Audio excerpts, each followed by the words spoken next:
Roman is the biggest bad guy character in professional wrestling. When's the last time you got laid?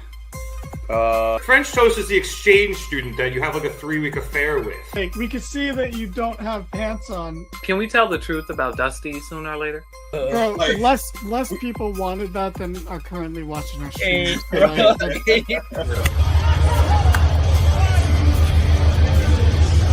And you know Vince, and you still think, are these true? It's like... Welcome to the Mark It Down podcast. Welcome, everybody, to the Mark It Down podcast. It is Monday night. You know what that means. We are here for WWE Raw. I am James Gisanti, joined by the ever-reliable, ever-lovable, and the ever-strong Skibbo. How you doing? Hello. On a scale of 1 to 5, probably like a 2. So Okay. fine. Okay, yeah, you're a little below 50% there. It's not ideal, but considering everything, I'll take it for you right now. Bro, I don't know anybody above 50% right now, and if they say they are, they're lying, bro. I mean, I feel like the Mets are above right now. Well, they're like- not a person, that's a family. So, as a family, we're doing great. Fair enough. You know, a family-friendly organization, too, who will gladly get a suite for your family member if you play for us. That's not an issue. Or, if you're going to be the most expensive player of all time, don't be cheap. Spend what every other player in front of you has spent. I think that's realistic. No, I get it. I totally want to defend the billionaires here. Yeah, I totally get it. It's not about the billionaires. We all have our favorite billionaires. Some of us, it's Tony Khan. Some of us, it's Taylor Swift. No matter what, it's not about them. It's about the people. And how much they use a private jet to fly around. Last bit of news I gotta say before we get into the real stuff for tonight for WWE. I did see that the Yankees had put in an offer for free agent Grimace, a 3-year deal. And I was hurt. I don't know what that would do to the Mets. Be honest, he just wouldn't be a good fit for the culture over there in the Bronx. Because they have none, first of all. Wait. You don't mean the Bronx, you mean the Yankees. Yeah, We've got culture. We're men of culture. No, the Bronx itself is culture. The Yankee portion of the Bronx is not. It's fair enough. It's pretty weird. And if Grimace wants to grow a beard, he should be able to grow a beard. It's a ludicrous rule to have in place. But I digress. I mean, you have a beard. I can't believe you can never play for the Yankees. See, but I did the thing where it's like if I do have it divided enough that it could just be a mustache. So if I got to shave it, you've seen me rock the mustache before. It works. Yeah. It's not ideal. It's not ideal for anybody, but it works. That's fair. All right. Do you want to talk about wrestling or I guess life is just good. I'm with my buddy. But we had as the thumbnail showed you guys, as our title showed you guys, we finally have new tag team champions in the War Raiders. The War Raiders dethroning the reigning, not so defending World Tag Team Champions, the Judgment Day, Finn Balor and JD McBighead. I thought the match itself was fun. We'll get into the nitty-gritty in a bit. But Danny, are you happy we have new champions? Are you sad that the Judgment Day's reign of terror is at an end? And man, how did you feel about the reign getting here? I feel so much indifference. Right? It's just crazy. If this wasn't one of the only noteworthy things on the show, I'd be like, we don't even have to talk about this, honestly. Yeah. But people are thrilled overall. I think the vibes amongst the fandom is thank God this is over. Yep. They get the titles off of them. I didn't feel that strongly about it. It's bad that they're not defending them, but I've accepted the fact that the tag titles ain't shit, and they haven't been shit since they split them up, and it was a bad idea. Like it just was. There was no reason to ever split them up. And to be honest, they haven't cared about the tag titles in like 20 plus years. Like they don't care. And I don't want to hear No, that the not main not the event of Usos. Yeah, WrestleMania, no, I agree. I agree about like the Usos and Mania. I mean, it is still awesome that happened, it but is, but I it's not agree. because they like tag wrestling. It's because Yeah, of nepotism, and like that's fine because it worked out in that case. But yeah. like, it got Sammy and KO to main event, and I'm saying main event in air quotes because it's night one. But I digress. It's I like got to give you the respect of like it's not that was a match we all loved that it happened and we all loved how it ended and the people involved, but you're just as consistent about the night ones no matter who's involved. So good on you. yeah. I tried to like Punk did not accomplish shit if he only main events night one. I'm sorry, but anyway, like it's so consistent that they don't care about the tag titles, and they only do when they put the main eventers around them, and that's understandable because like that's like a big. It's like, oh, it's the main eventers, so like it's a big deal that the Usos, who aren't main eventers themselves but are the henchmen of the main eventer, have them. That's a bigger deal. And Sammy and KO, who are occasional main eventers, have them. That's a big deal. Like they put more effort into it. When Sammy, or not Sammy, when Jay and Cody won them, they cared more then. When it was in the Judgment Day vortex going between Damian Finn and like Cody, Jay, and back and forth, Yeah. like that's more effort than he puts into the actual tag teams themselves. And sometimes that's just how it works. Sometimes it works out. Look at Swerve in Our Glory in AEW. It Yeah. was like, why are they fucking doing this? Like, Keith should be a solos guy. And then it turned into one of their best tag teams they've had in their short history. It's like, We miss you, Keith. oh, I miss Keith so much. I hope, first and foremost, always hope he's okay. But like, like it's one of those things at the time you're like, why are they like just put him in the tag division? But then it turns out to be so good that it's like, oh no, you know what? We were wrong to jump to those conclusions. But like here, I can't I'm glad the Warriors run them. I'm glad they're getting somewhat of a push.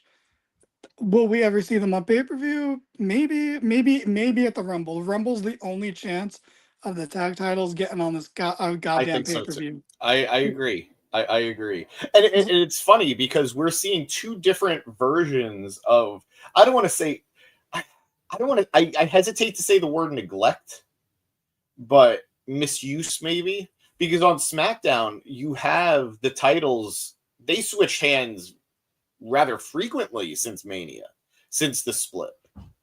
It went to what, A-Town Down, then it went to DIY, who dropped it to the New Bloodline, who dropped it to the Motor City Machine Guns, who then dropped it a week ago back to DIY. But again, it just, none of it feels relevant. None of it really feels like it matters. Yeah, and like at least on SmackDown, it's so close. Like it's like a near miss. Yeah. Where like, okay, the A-Town Down Under thing was bad, but whatever. They see a lot in Waller in theory, and like I understand half of that, but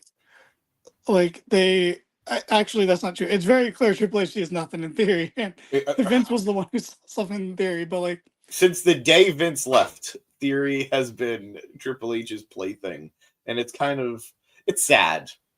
I know you're not big on him, but like this poor kid. Okay, one thing I will say to be nice to theory, some clips of him in the way have been floating around the past couple weeks, and they've softened me up to him a little bit. Where I'm like, okay, I understand now. If he was this guy, I'd be like, yeah, like I wish the way got a shot on the main roster. Yes, I like, agree. I do, but like, anyway, to get back on point though, they were all near misses because like, okay, whatever, you put it on the heels, that's good heat, I guess, if you want to go that route. But then it's nothing. Then DIY wins it, and it's like you don't really care because DIY is not what it used to be. It's like big, to use internet terms, it's big 2024, and you're dumping DIY like lore on us. Like, come on, like we can't. You can't treat these guys like nothing and then expect us to care now. But they stayed the course where like yeah, DIY was coming out to like no reactions for like months, but it slowly started to increase a bit. So like it feels like he's putting in the time, even though it might be a sunk cost. Like he's at least trying. Yeah. But then they lose it to the new Nepo bloodline, and it's like this would be fine if the new bloodline wasn't garbage until Jacob Fatu came in. Like if they were people we could take seriously, but we never could because they were never a real threat. Yeah. Like so it's like this is garbage. Now it's being sucked right back into the bloodline. And then Motor City Machine Guns comes in and you're like, this can be cool. Everyone loves them. It's pretty universal. Most people are happy for them to be there.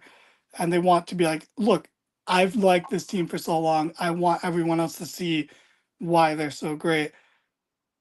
And then it was just nothing again. Like it's not nothing because they got a big win and it's a hype debut. It's a good way to put someone over. Yeah. But then it immediately just felt like nothing again because now they're feuding with DIY and it's like they do the heel turn and that I want to like this more. It's close, but like to me, it's just it's missing the extra bit of effort that singles men get, and Yeah. it's very specific to the singles men division that could get that spotlight in Triple H's division. But it feels like it's at least closer. Whereas like on Raw, to get all the way back to the actual title change, like why do we like what are they gonna do now? Like like who are they going to feud with? Like Alpha Academy or American Made, who have never won anything, like either one of them? Yeah. Like who are they going to beat? It's insane. You know who they probably should probably be the tag champs on Raw, as crazy as it sounds to say? AOP. I agree. They should probably be the tag champs. They're an established team. Yeah, they got. Yeah, no, I agree with you. I agree with you 100%.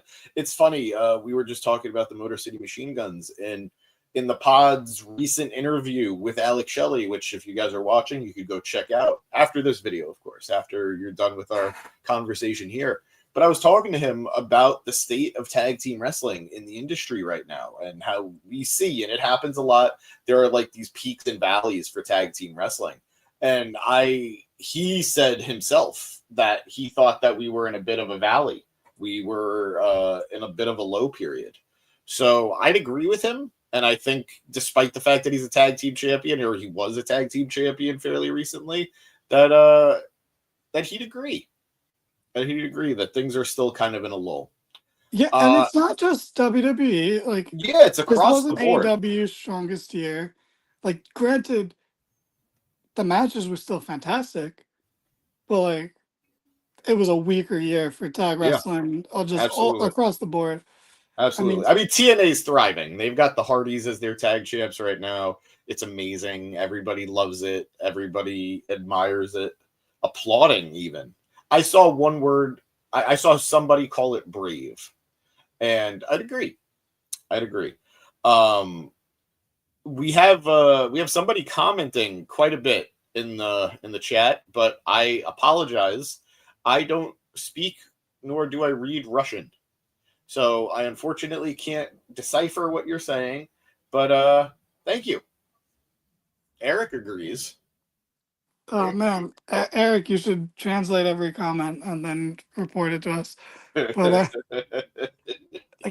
it's look, I'm good for the War Raiders. Yeah. Let's see where it goes. I just have little faith, and I don't think I'm wrong for not believing. This is one where I'd rather just be. If I'm proven wrong, I'm proven wrong because something's good. Yeah. As opposed to like I'm not gonna go to bat for this one. The thing is, people were complaining about the Judgment Day not defending them. Bro, at least they're on TV every week. Let's see how many weeks the War Raiders are on TV while they're champions. Yeah, no, it's true. It's true. It's a weird monkey's paw situation. It's Eric saying Danny is never wrong. True. It's like when you have a very popular women's wrestler and they would sometimes just have them forego, like they'll be champion, but they'll be so involved in the men's stuff because WWE just naturally thinks that's the more important segment to be a part of. Like Rhea was a victim of that many times. A lot of women, AJ Lee was a victim of that many times. So it's like, is this a good thing? Yes, but it's not really what we want either. But I think the bigger issue is the fact that we are just still on this merry-go-round over and over. And I'll get into it now. The finish of the match coming after a fun bit. A reverse roundhouse kick took out JD. Ivar's all fired up and hits a Bronco Buster onto Balor. He then headed to the top to tag McDonough, but Warbeard caught him off the top and then hits an Avalanche World's Strongest Slam, only getting a 2 though, which is mind-boggling. He then tagged in Eric, who hits an assisted power slam, but Finn is able to break it up. We're getting quick tags back and forth between the challengers. And then a schoolboy from JD with a handful of tights wasn't enough. Finn tags back in, and Eric just lit him up with some strikes. He hits a half Nelson to sleep into a sling blade from Finn, and then a shotgun drop kick. He then quick tags the champion. We got a moonsault from JD, and then a coup de grace. And I thought this was it. I really thought that was the finish. But Ivar breaks it up. JD then throws Ivar out of the ring, and then Finn goes for a chair, which the referee takes from him. Finn then goes out into the ringside area, grabs another chair, but this chair is giving him some resistance, and that's because it is attached to Damian Priest. Priest then pulls Finn into the barricade, sternum first, and then he tosses Finn into the ring, where Eric and Ivar are waiting, and they hit them with the War Machine, getting the 1-2-3, pinning Finn Balor, and winning the World Tag Team Championships. That's Finn Balor to you, buddy. Oh, it's Finn Balor to everybody on that roster.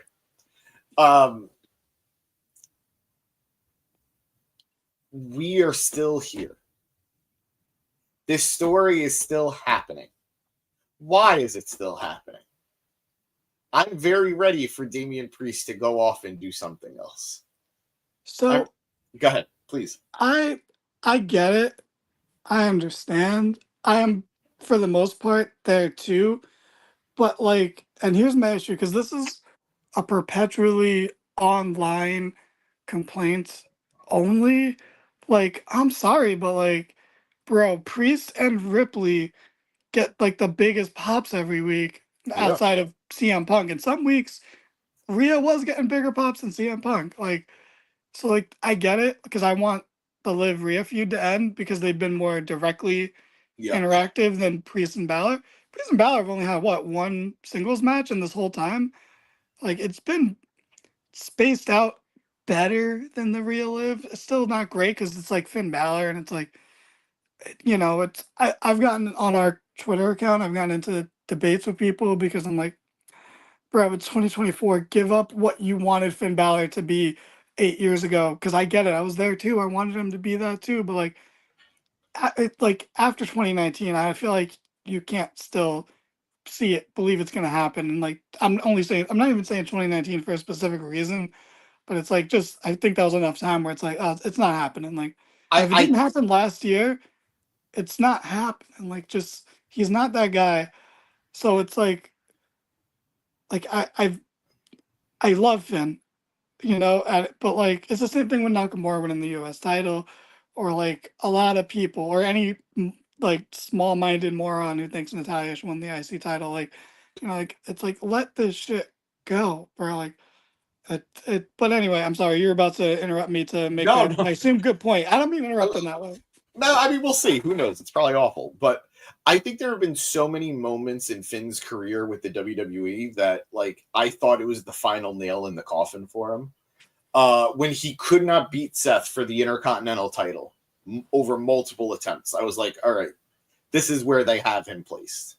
I had a little bit of hope again after his NXT run, but then when he lost to Roman due to an act of God, apparently, and then just never recovered from losing to Roman, Tribal Chief Roman, I was like, okay, this is it. And then he had the other shot against Seth for the World Heavyweight Championship, and he lost to him, I think, on 3 separate occasions. it's just hard to see the guy be a perennial loser. Like, there's a different. I agree with you. I don't have any hope. I don't have any faith in Finn Balor being the guy we all know he could be and wanting him to be. Like, we saw it, like I mentioned, his NXT run, how he is capable of being that guy. But they don't want him to be that guy. Or maybe he doesn't want to be that guy. I don't know. But I've lost faith in that. And that's fine. But then put him in places where I don't need to see him constantly losing that. I felt the same way about Bryan in AEW. Bryan had made it so clear he didn't want to win the World Heavyweight Championship. And we had not accepted that. We weren't okay with that. But we had maybe come to terms with the reality that it was just never going to happen. But then to see him go after the world title on so many occasions, it was just grinding to see. It just kills your desire to want to watch him because you sort of just know where this is going. And that's where I feel things are with Finn. We have a friend in the comments, JL. So basically a skippable show tonight. Yes. Yeah. Yes. Yeah. 2 hours of Monday Night Raw had 3 matches. And I don't want to tell you that they were all long matches. The main event had a good amount of time. I think it had like 20 minutes or so, maybe a little more. The other 2 matches were just regular timed matches. The Intercontinental Championship. The IC was like 18 minutes. Was it that long? I knew it was over 10. Yeah, But, it was still pretty long. But it's a skippable show. Just watch the Punk Seth stuff, which wasn't even that good. We'll get into it in a few minutes. But like, just watch that, and that's, and then I guess watch the title change because it's still, the title change is still exciting in and of itself. But like, what I do want to say with the Priest thing, what up, that I Nas? derailed myself. Hold on a second. What up, Nas? Welcome. Happy to have you here, pal. Happy to have you here. But go ahead. Nas saying, I never thought I would miss the 3 hours, but I do. Ooh, buddy, you're that monkey's paw is gonna curl with that statement, because once it goes to Netflix, I think we're in for a long shows. Yeah, we'll see how that goes. But it's like, it's not that I missed the 3-hour Raws, but I think they were finally hitting a good groove. I agree. And now they don't have the groove for 2 hours, and that's the issue. It's not actually that it's 2 hours; it's that they don't know how to do it for some reason. Even though they have a 2-hour show every week, but whatever. Also, Eric saying Danny's only here because he senses Becky in the next 4 weeks, and like that is part of it. I don't know. Like, Becky just booked a job on the new Star Trek show, so who knows? I mean, I took it as she probably already filmed stuff. I guess that's probably done already, but like, we'll see. Hollywood Becky coming in after those Becky Hogan accusations is gonna, it's gonna be, again, to use internet speak, it's gonna feed families. But like, and literally because she's gonna get people on TV who aren't on TV, so she's literally gonna be feeding families. Absolutely, she is, like, again, I've mentioned him already. This is the second time, but she's like Bryan. She uses her power for good.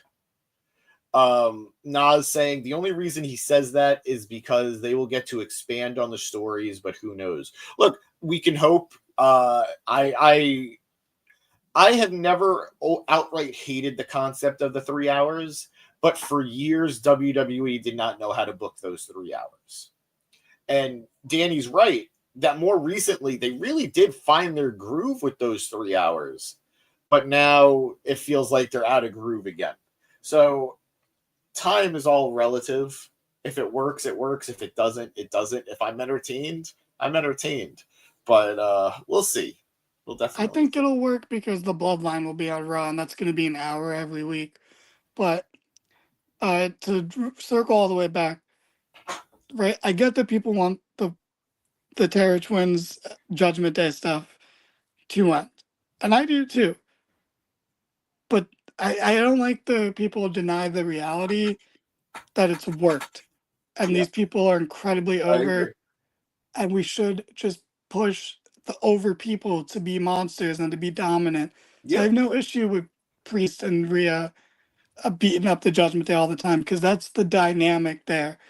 Liv wouldn't work if she was beating up Rhea all the time. That wouldn't make any sense. And like not just because Rhea's muscular and Liv is like a normal person, like a normal in great shape person, but because it just the dynamics of the character wouldn't work that way. That's just not how they're presented. And like when people are mega over, you push them like this.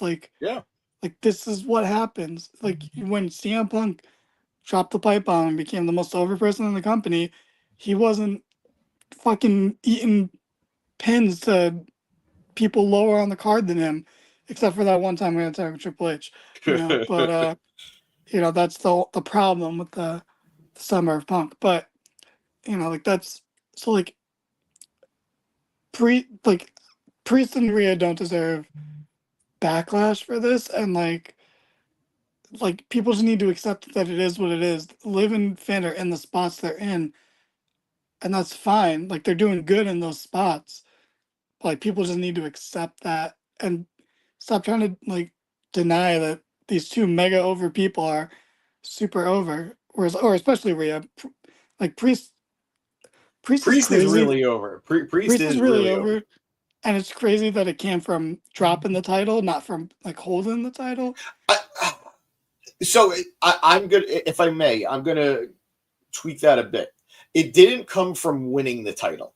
Yeah, it came from the reign a little bit. It definitely peaked at the end, but that reign, in my opinion, did do wonders for him, because I remember before he won it with the Money in the Bank, all of us here at the I think it's fair to say I was the earliest Priest like defender, but even I was on the boat of like, all right, you guys missed your shot. It's over. I don't care anymore. He looks like a fool. I'm not going to buy him as a champion in this climate.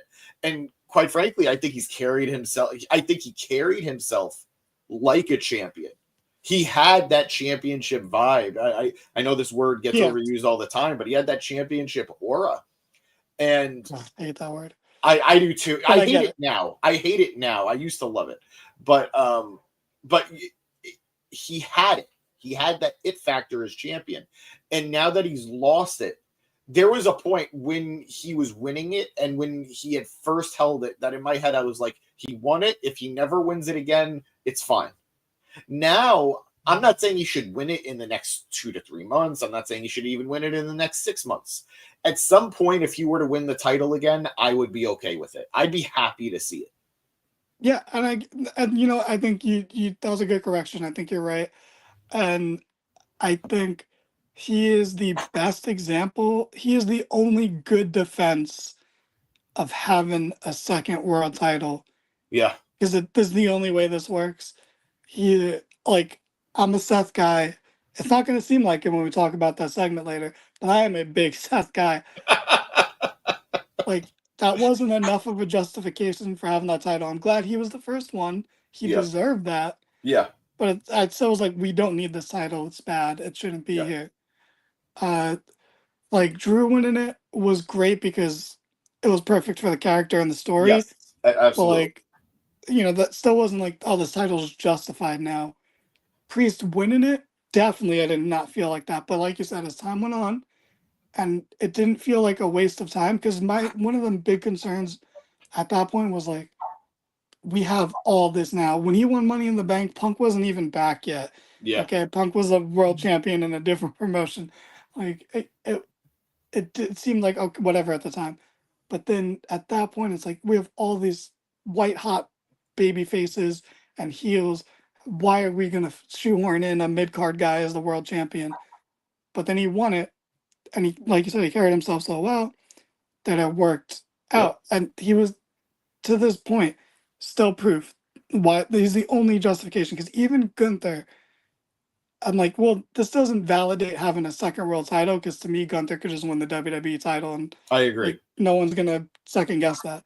But Priest is the only one who has validated this title's existence. Yeah. And that is, I think, the best thing I could say about him as a champion. So I know that a lot of people on Twitter are young, so they didn't live through the shit, but it's like, you guys would have hated Stone Cold, bro. He beat up everybody every week.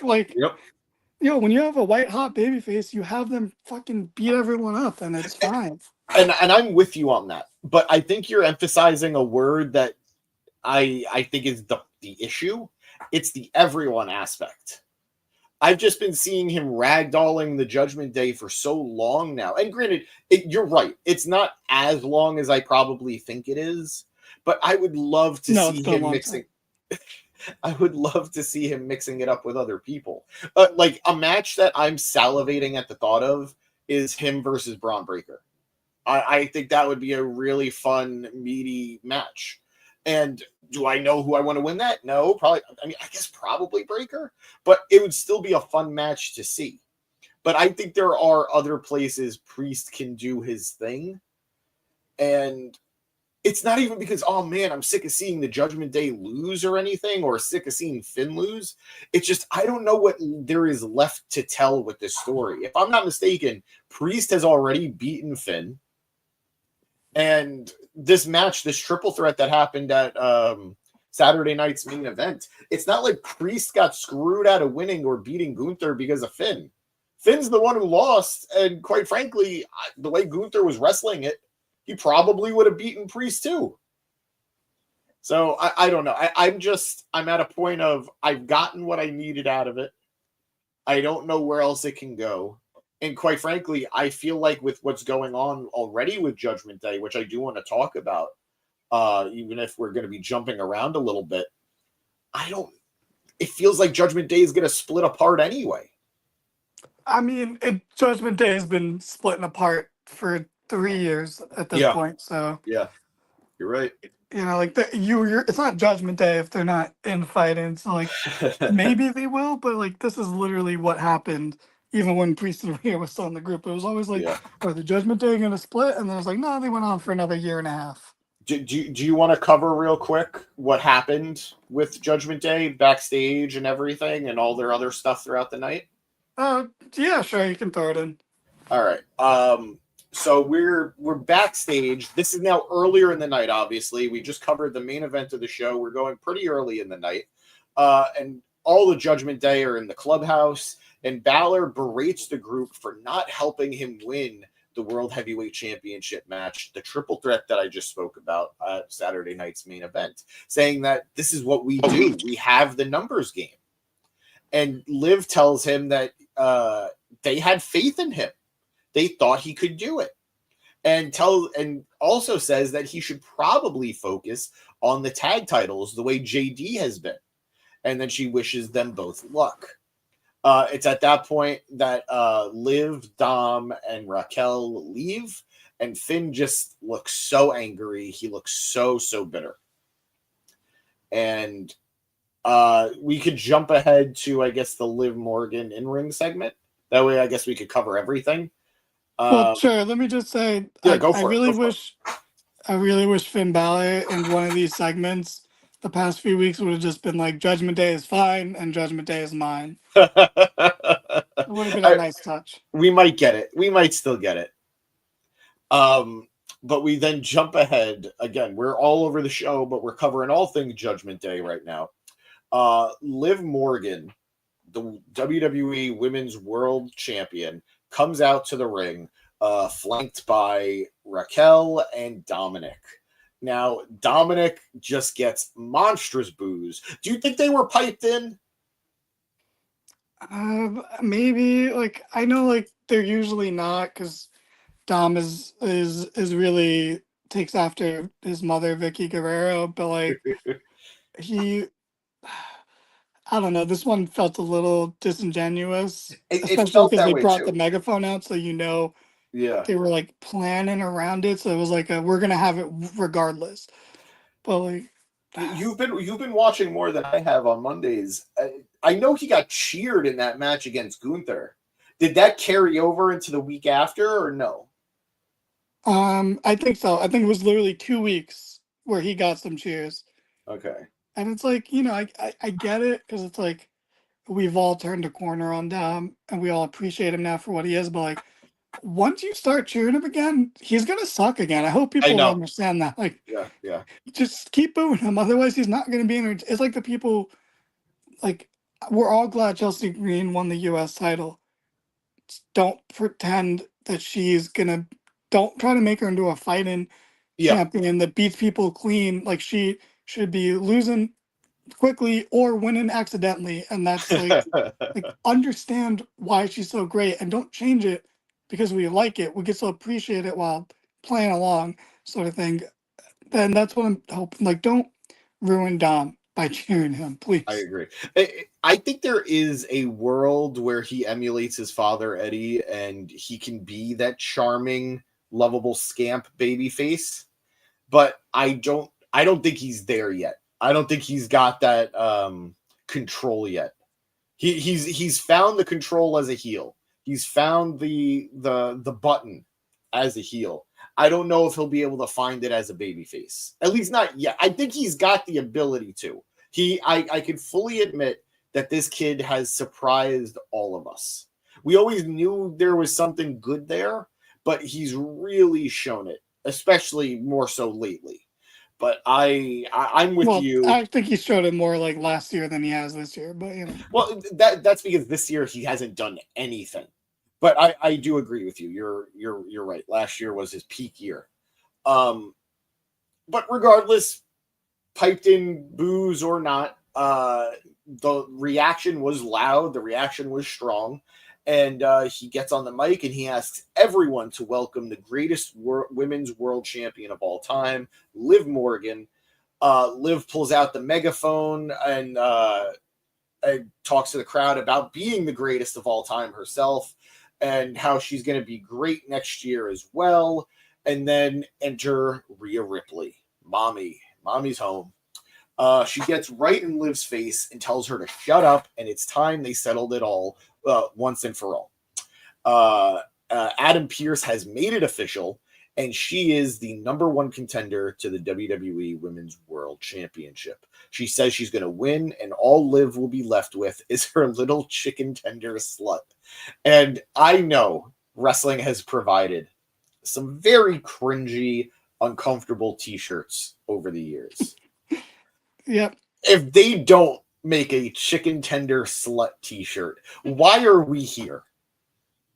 Why are we talking about this? Just fold the whole company if they don't make it. Like, it's right there. You know what I mean? Like, that's the type of shirt that non-wrestling fans would buy. Exactly. Exactly. And that's the one thing, not the one thing, but that's one thing I got to give AEW. They would have made that shirt. Yeah. They would have absolutely made that shirt. Don't know Eddie that Kingston WWE still does. Like, his main shirt is "Redeem These Nuts." That was a 2-week feud. Exactly. Yeah. And it is still one of the hottest shirts. Hold on. So we got a comment here from Kevin. Good old Kevin. WTF, is this like 100 people reviewing the same show? I mean, Kevin, if you're talking about all of YouTube, 100 might be low. But I can tell you this. Quantity has never mattered when you have quality like the Market Down podcast. But you were saying, Dan. No, that's cool. Kevin, we know a lot of Kevins, so welcome. Yeah. This is a place that's welcoming of Kevins of all varieties. We got them all. But I, like most people, want this feud to end very badly, and it needs to end. And look, I'm gonna be straight up. This is what needs to happen. Rhea needs to squash Liv, win the title, and move on. And Liv can, and don't take this the wrong way, Liv fans, because I know you will hurt me, and I don't want any smoke. But she needs to go back to the tag division, and or you know what? There's a mid card division. Well, no, there's no room for her in the mid card division because it's going to be Becky and Lyra. But there's a tag showcase at WrestleMania, and you need teams, and you have a teammate. So it's perfect, and everything's gonna be great. And then we could get Rhea versus Io, or something even better. I don't know. No disrespect to Io, but she just lost clean to Liv, so I don't see her as a contender for Rhea now. But then again, it's Triple H booking the women's division. He had the Rhea's Mania challenger lose to her elimination challenger and Raw. Like it's a whole thing. But like Rhea needs to win this. Liv fans need to understand Liv's role in this because they're actually doing a disservice to Liv because they want her to be the good guy and to win the feud and think that it's been all about her when it's, and this is really this, I'm gonna rip this band-aid, it's never been about her. If Rhea doesn't get injured, she doesn't win that title. Like, and maybe one day she wins it shortly, but like she doesn't have this reign if Rhea doesn't get hurt and Becky is not leaving. Yeah. That being said, she has done the absolute most that she can with it. I She's agree. promoted herself so well. I agree. And I think this will be like Priest, where she looks better coming out of it than during it. Totally agree. I couldn't have said it better myself. Yes. I think these last 2 title defenses in particular have done wonders for her to really like. I'm sorry, what was the one before EO? What was the one before EO? Are you talking about the Shark Cage match? Because I don't think that did wonders for her. No, she had another. I think she had a TV. No, she didn't. She's had just as few title defenses as the rest of Judgment Day. Really? Okay, so I take that back. But I do think she is in a hotter place now than at any other point in her reign. Oh, I 100% disagree. I think it's really. I think she's fizzled out hard at the end. But again, I don't think it's her fault. I think it's just the feud's going on too long. All right, and that's fair. It's the misunderstanding because like I get it. When someone's your favorite, you're gonna go to bat for them no matter what. Like I don't even think she's my favorite or anything. I like her. I'm not saying I like her. I'm saying her fans. Oh yeah. Because I see them on Twitter. They're the worst. Like out of all the fandoms, besides the Bloodline fans, they're the worst. Like, well, all right. How would you compare peak? By the way, in all of these instances, peak Liv fans versus peak Mercedes/Sasha fans versus peak Alexa fans.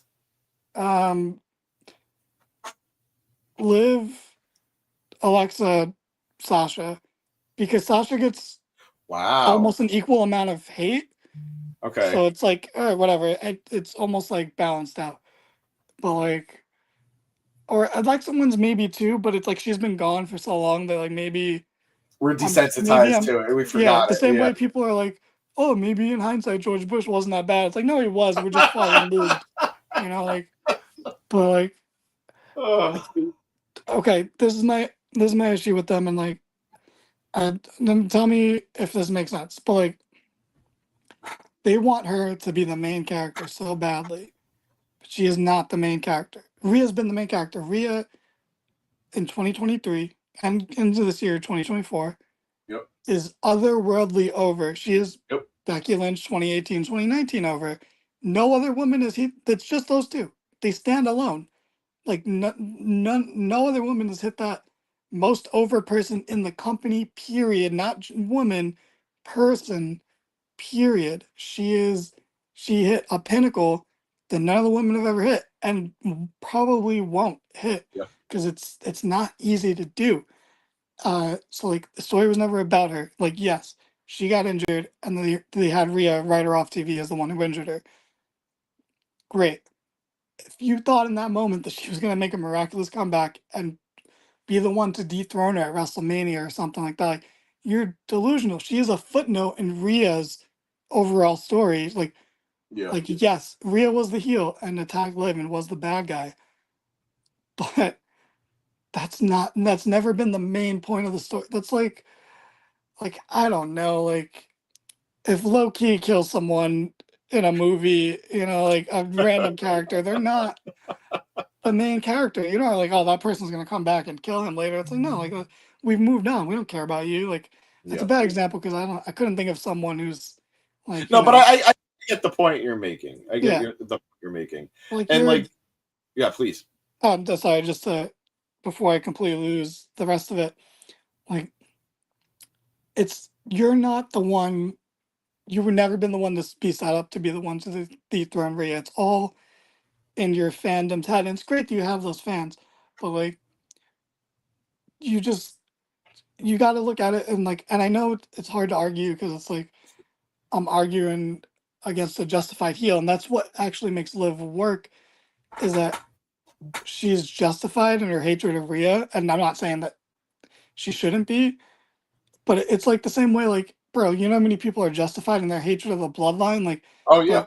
like, was Kevin Owens going to be the guy to dethrone Roman? No.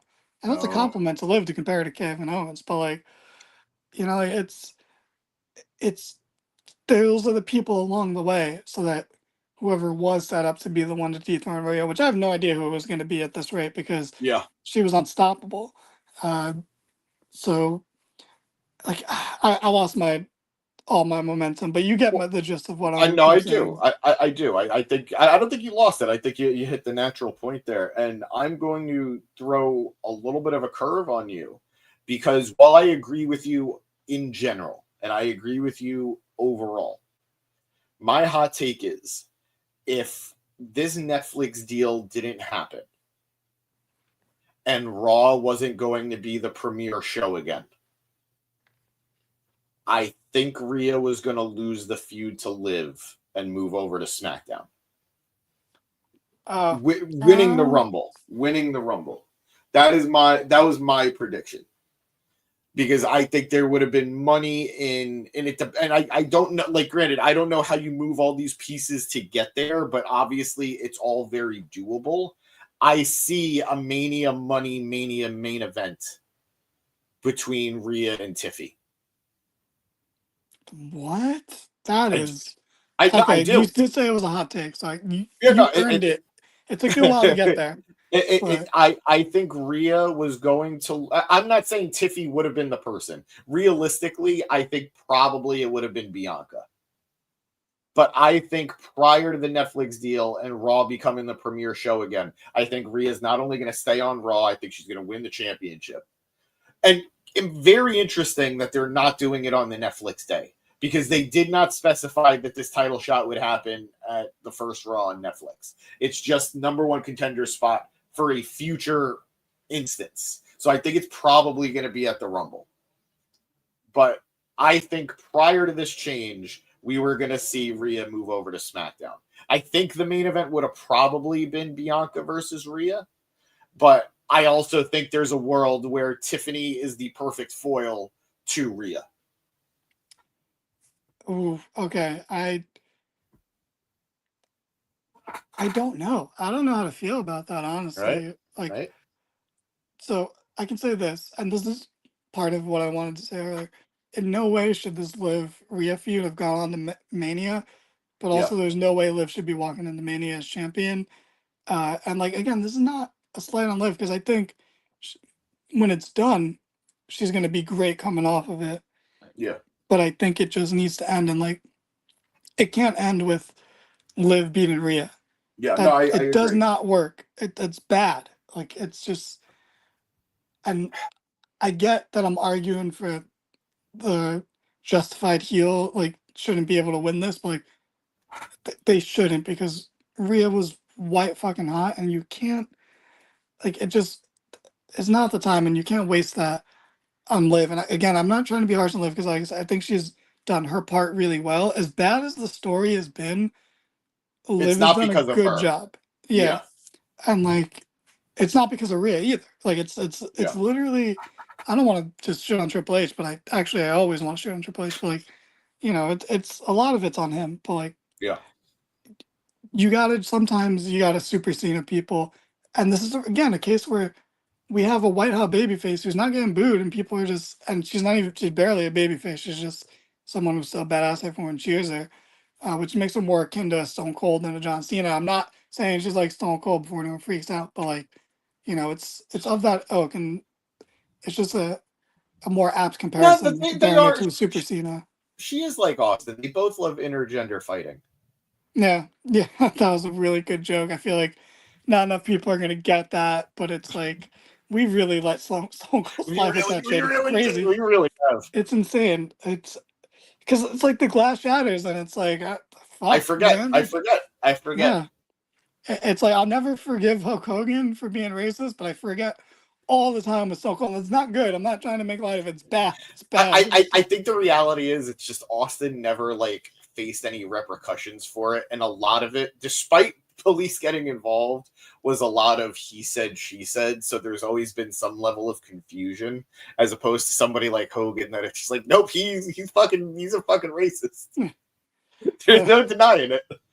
Yeah, but you know, it is what it is. But my thing is, and this is why it's interesting, like the potential for WrestleMania 41, like for the women at least, because there's not as many like set in stone things. Like, Yeah. I mean, a lot of people see like a Charlotte Tiffany thing happening, and I could see that happening too. Yeah. Yeah. But like, I don't want, I don't want it if it's not going to be Tiffany beating Charlotte, and Yeah. like, But we that's not also know better. yeah, it's not a guarantee. Like it's weird how Charlotte's like regained some favor with like decent portion of the audience when it's like she put over one person on like the fifth match they've had. Like Yeah. it's not what you think it is. She's still Charlotte. Like she's still a politicker, but like like I'm be into it because it'll be a good match. But like I'd rather Bianca versus Charlotte because that's money and like you bet your ass Bianca's gonna fucking beat all the horsewomen. So Yeah. like to give her that win, like make like do that if you're gonna put like if you're gonna keep putting off Rhea Bianca, do something like that. But now I guess we gotta have Bianca Jade, which I'm not super into, but like it's a good match on paper, and not in terms of match quality, but in terms of like awe factor and presentation.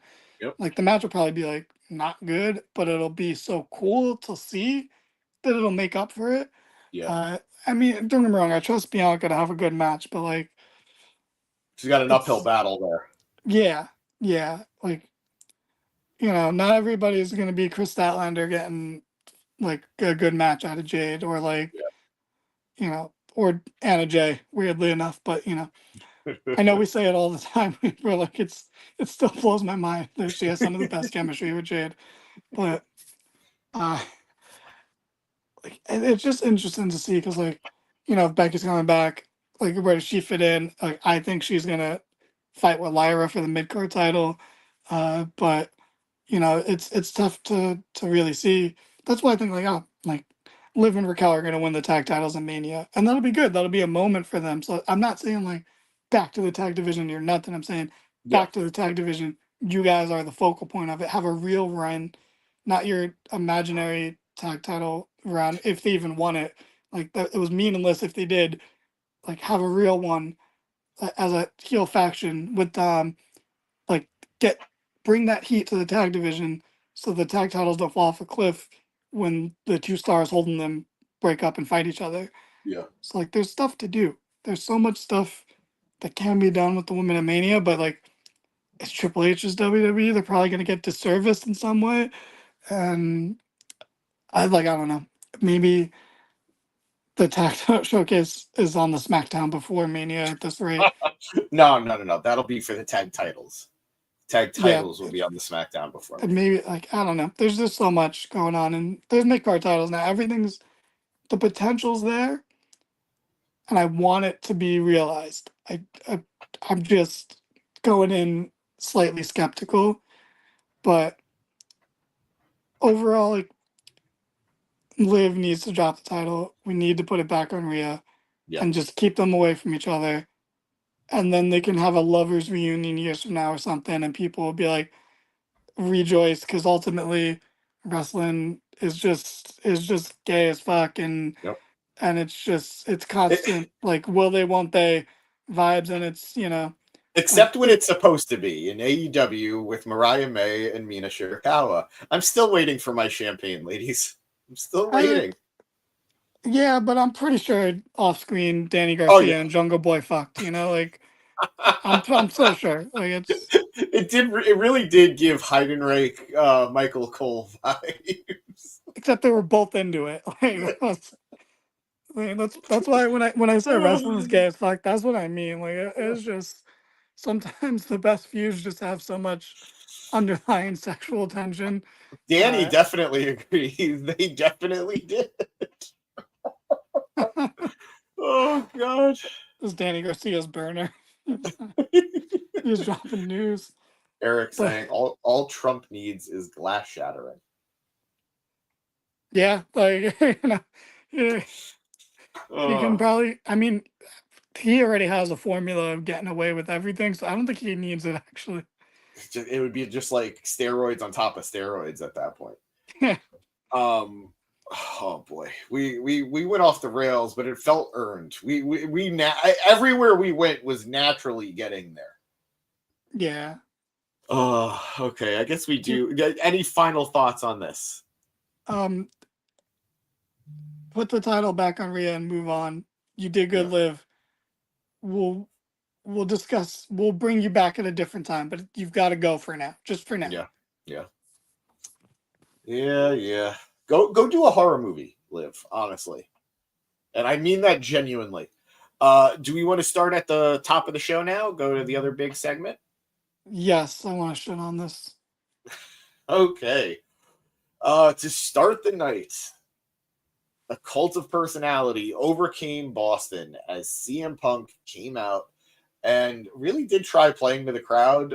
It didn't fully work. I don't know if you noticed that. The crowd didn't really care for much of the pandering he was doing. Yeah, this crowd was weird. This promo was weird too. Like I am less offended by Punk's promo than I am confused by how this crowd reacted tonight, especially to this segment. But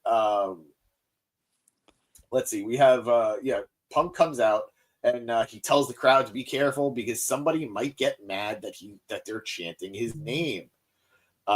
He says he's got to be honest. He's feeling a little low and he's in a bit of a bad mood because 2 weeks ago in the ring, face to face, he told Seth Rollins that he doesn't think about him at all. And over the last 2 weeks, his mind has wandered a little bit back to Seth from time to time. Granted, not all day, every night, but from time to time, it does go back and it puts him in a bad mood. And he's mad because Rollins is right. With what's between them, it's only a matter of time before they lock up in the ring. And he's also upset because something he enjoys doing very much, which is coming down to the ring and holding a microphone and talking to his people, is always going to be overshadowed by the knowledge that at some point that stupid music is going to hit and he's going to tiptoe out here in clogs like the purple pie man from Porcupine Peak. He also calls him Liberace, but also make sure. And I thought this was the weirdest fucking thing. This was just like, if you're going to do the burn, do the burn. Don't be afraid of the pushback on it. He calls Seth Liberace, but that's not an insult because he thinks Liberace is cool as hell. So he complimented Seth? Right? What are you doing, man? He said he's got nothing but respect for Liberace, but the thing is that just because you wear Elton John sunglasses doesn't make you Elton John any more than growing up idolizing CM Punk makes you CM Punk when you put on a pair of wrestling boots. Not a bad line. I thought that was a fine line. I thought the Elton John part of the line was really good, and then the wrestling part was a little, but like. Look. Let me finish the recap. Or do you have a point that you need to make for that? Well, just before we get to Seth coming out. Yeah. I thought this was like a rare miss from Punk. Like, I agree. Like, he kept stumbling on a couple words towards the end. Like you felt like he was expecting Seth's music to hit earlier. He kept saying like he was waiting to be interrupted. So I half agree with you. I agree this was a rare miss for Punk, but it's not because it was like he was waiting for Seth. He kept, and I've noticed this a couple of times now from Punk. He has these points in his promos that he expects to get a reaction, and sometimes he doesn't get them, and he doesn't know how to react to it. It's like, that was the point that I'm supposed to get a cheer. Wait a minute. I didn't get a cheer. What's going on? He had one maybe a month or so back, maybe a little bit longer, that I think he was in the ring with Drew and Seth. And it just didn't go anywhere. Like, there was no good response to it. A month was definitely wrong. That timeline is definitely off. But it was a while back. and you could see like he dropped a line that he thought was just gonna like go over, and the crowd doesn't do anything, and he just stumbles over his speech. It's super awkward.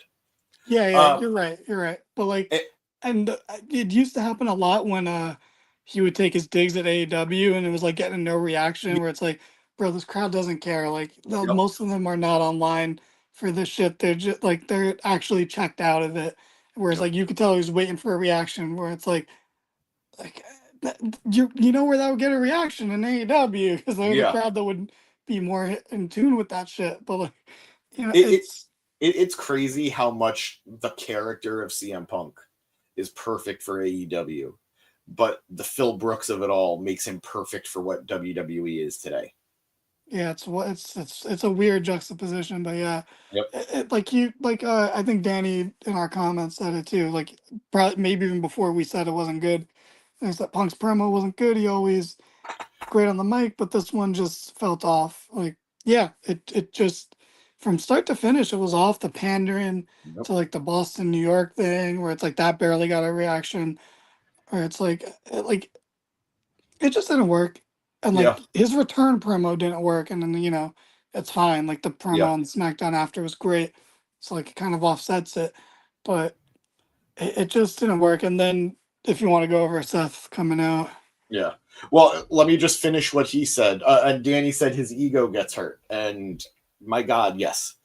Punk is still. I wouldn't want to tell Punk that he has a fragile ego. I don't think that's gonna go very well.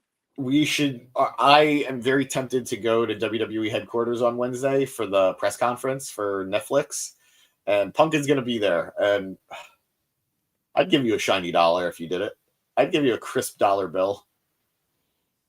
If I told Punk his ego was fragile, yeah, I'd give you a nice dollar.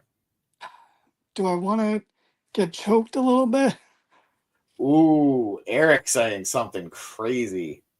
Cena in 2025 would smoke Punk in 2025. Let's not get carried away now. All right, just to finish Punk's part of this, he says, so fine, he'll give Seth the wrestling lesson now, but he needs to ask the question on if he's tougher than Drew McIntyre, and there won't be enough staples in the world to put him back together.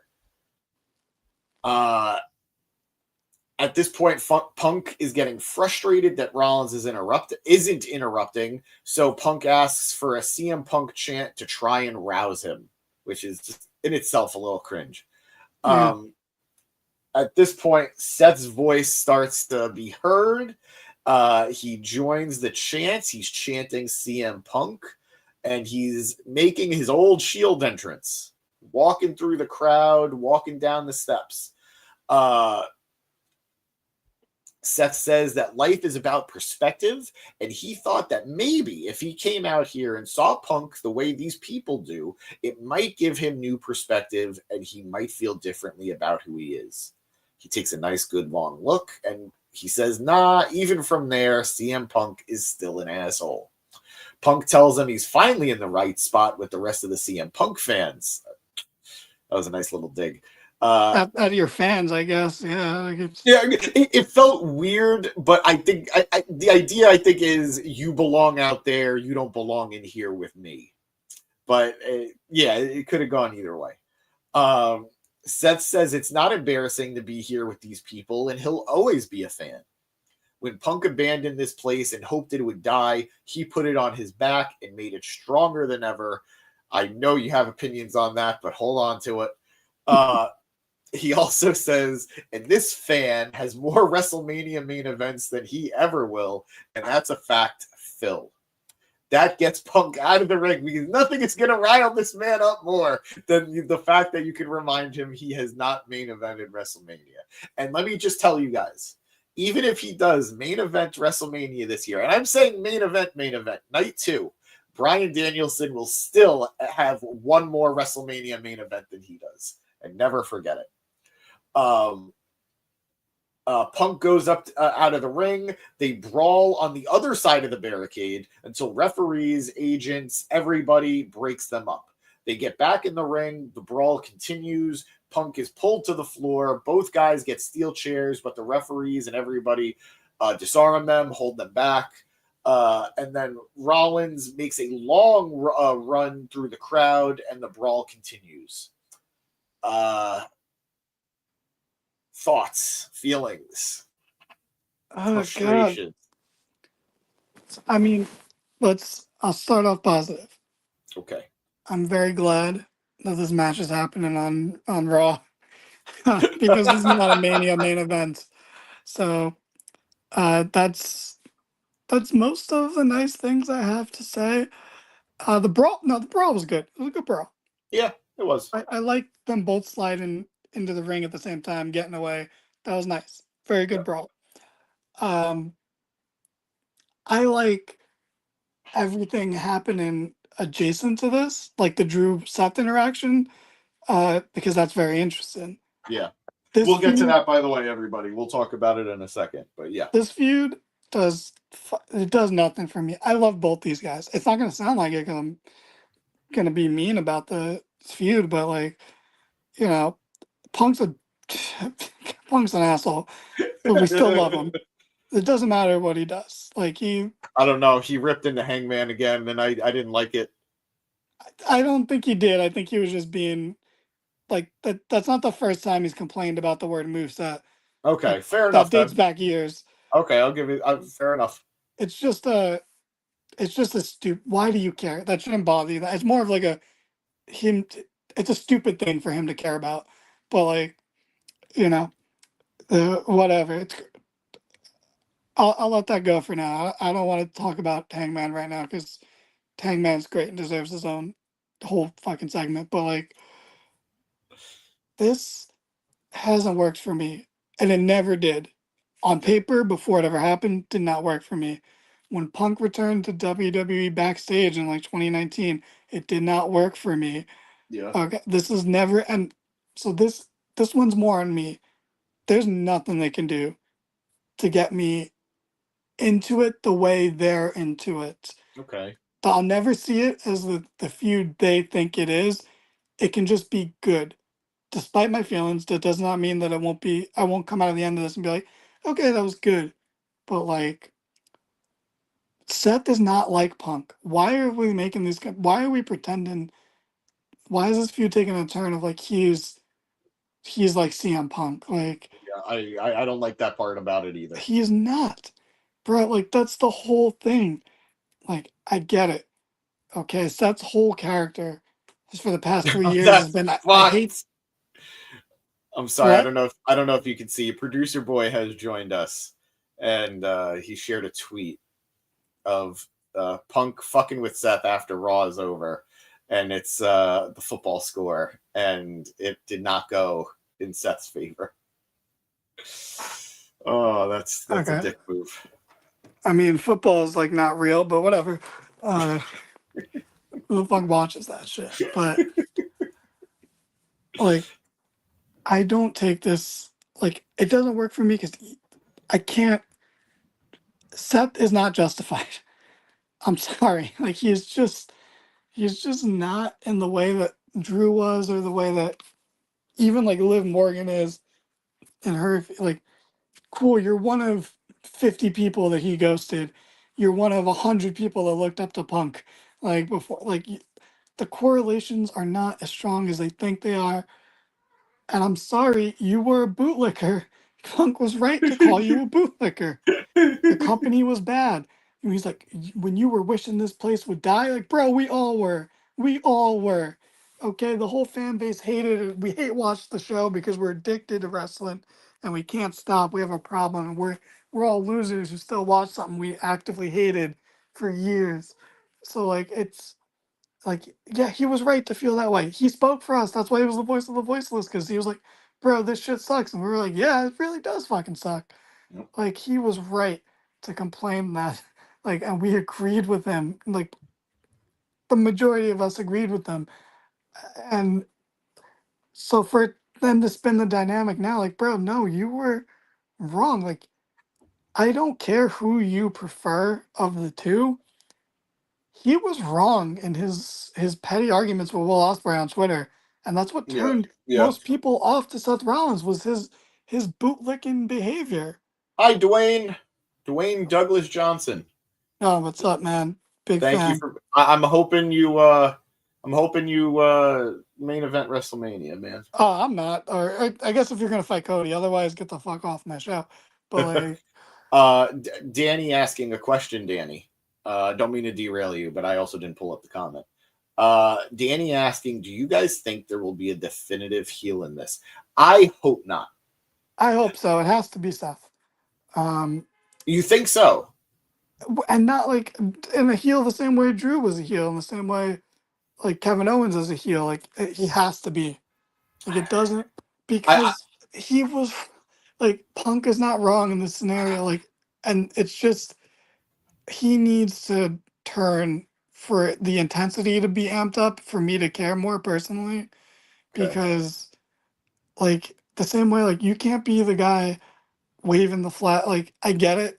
I understand the point of like you weren't here when it was bad and now you want to like bask in the rewards while it's good, but they're not going to ever say that. Yeah, no, If that's he would just be like shit was bad when you were gone or when Cody was gone, I would be so much more into this because I don't, because this is like they're trying to force a like revisionist history of like, oh yeah, you're the asshole for talking shit about us. And it's like, no, you fucking sucked, bro. Like not so. Seth, the company. Yeah. So one thing I will say about that, because I agree with everything you're saying, like up until right there. A lot of guys, I remember it, and of course WWE is not going to acknowledge it, but a lot of people over the years talked about how, I guess they did acknowledge it. Seth kind of did, but a lot of people spoke about the fact that when Punk left, it didn't matter the friendship that you had with him. If you weren't on his side there, if you didn't handle things the way he thought was the right way to handle it, he cut you out.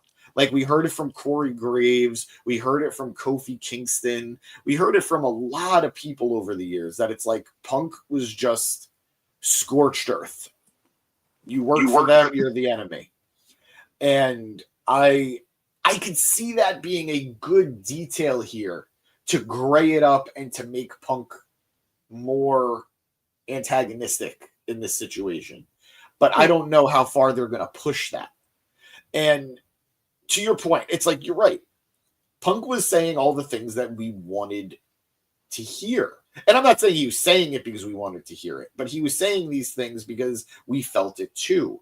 Like, they were joking about the CM Punk thing, like everybody chanting his name.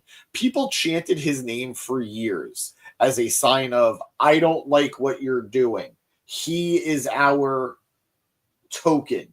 He is our way of saying, I don't like this.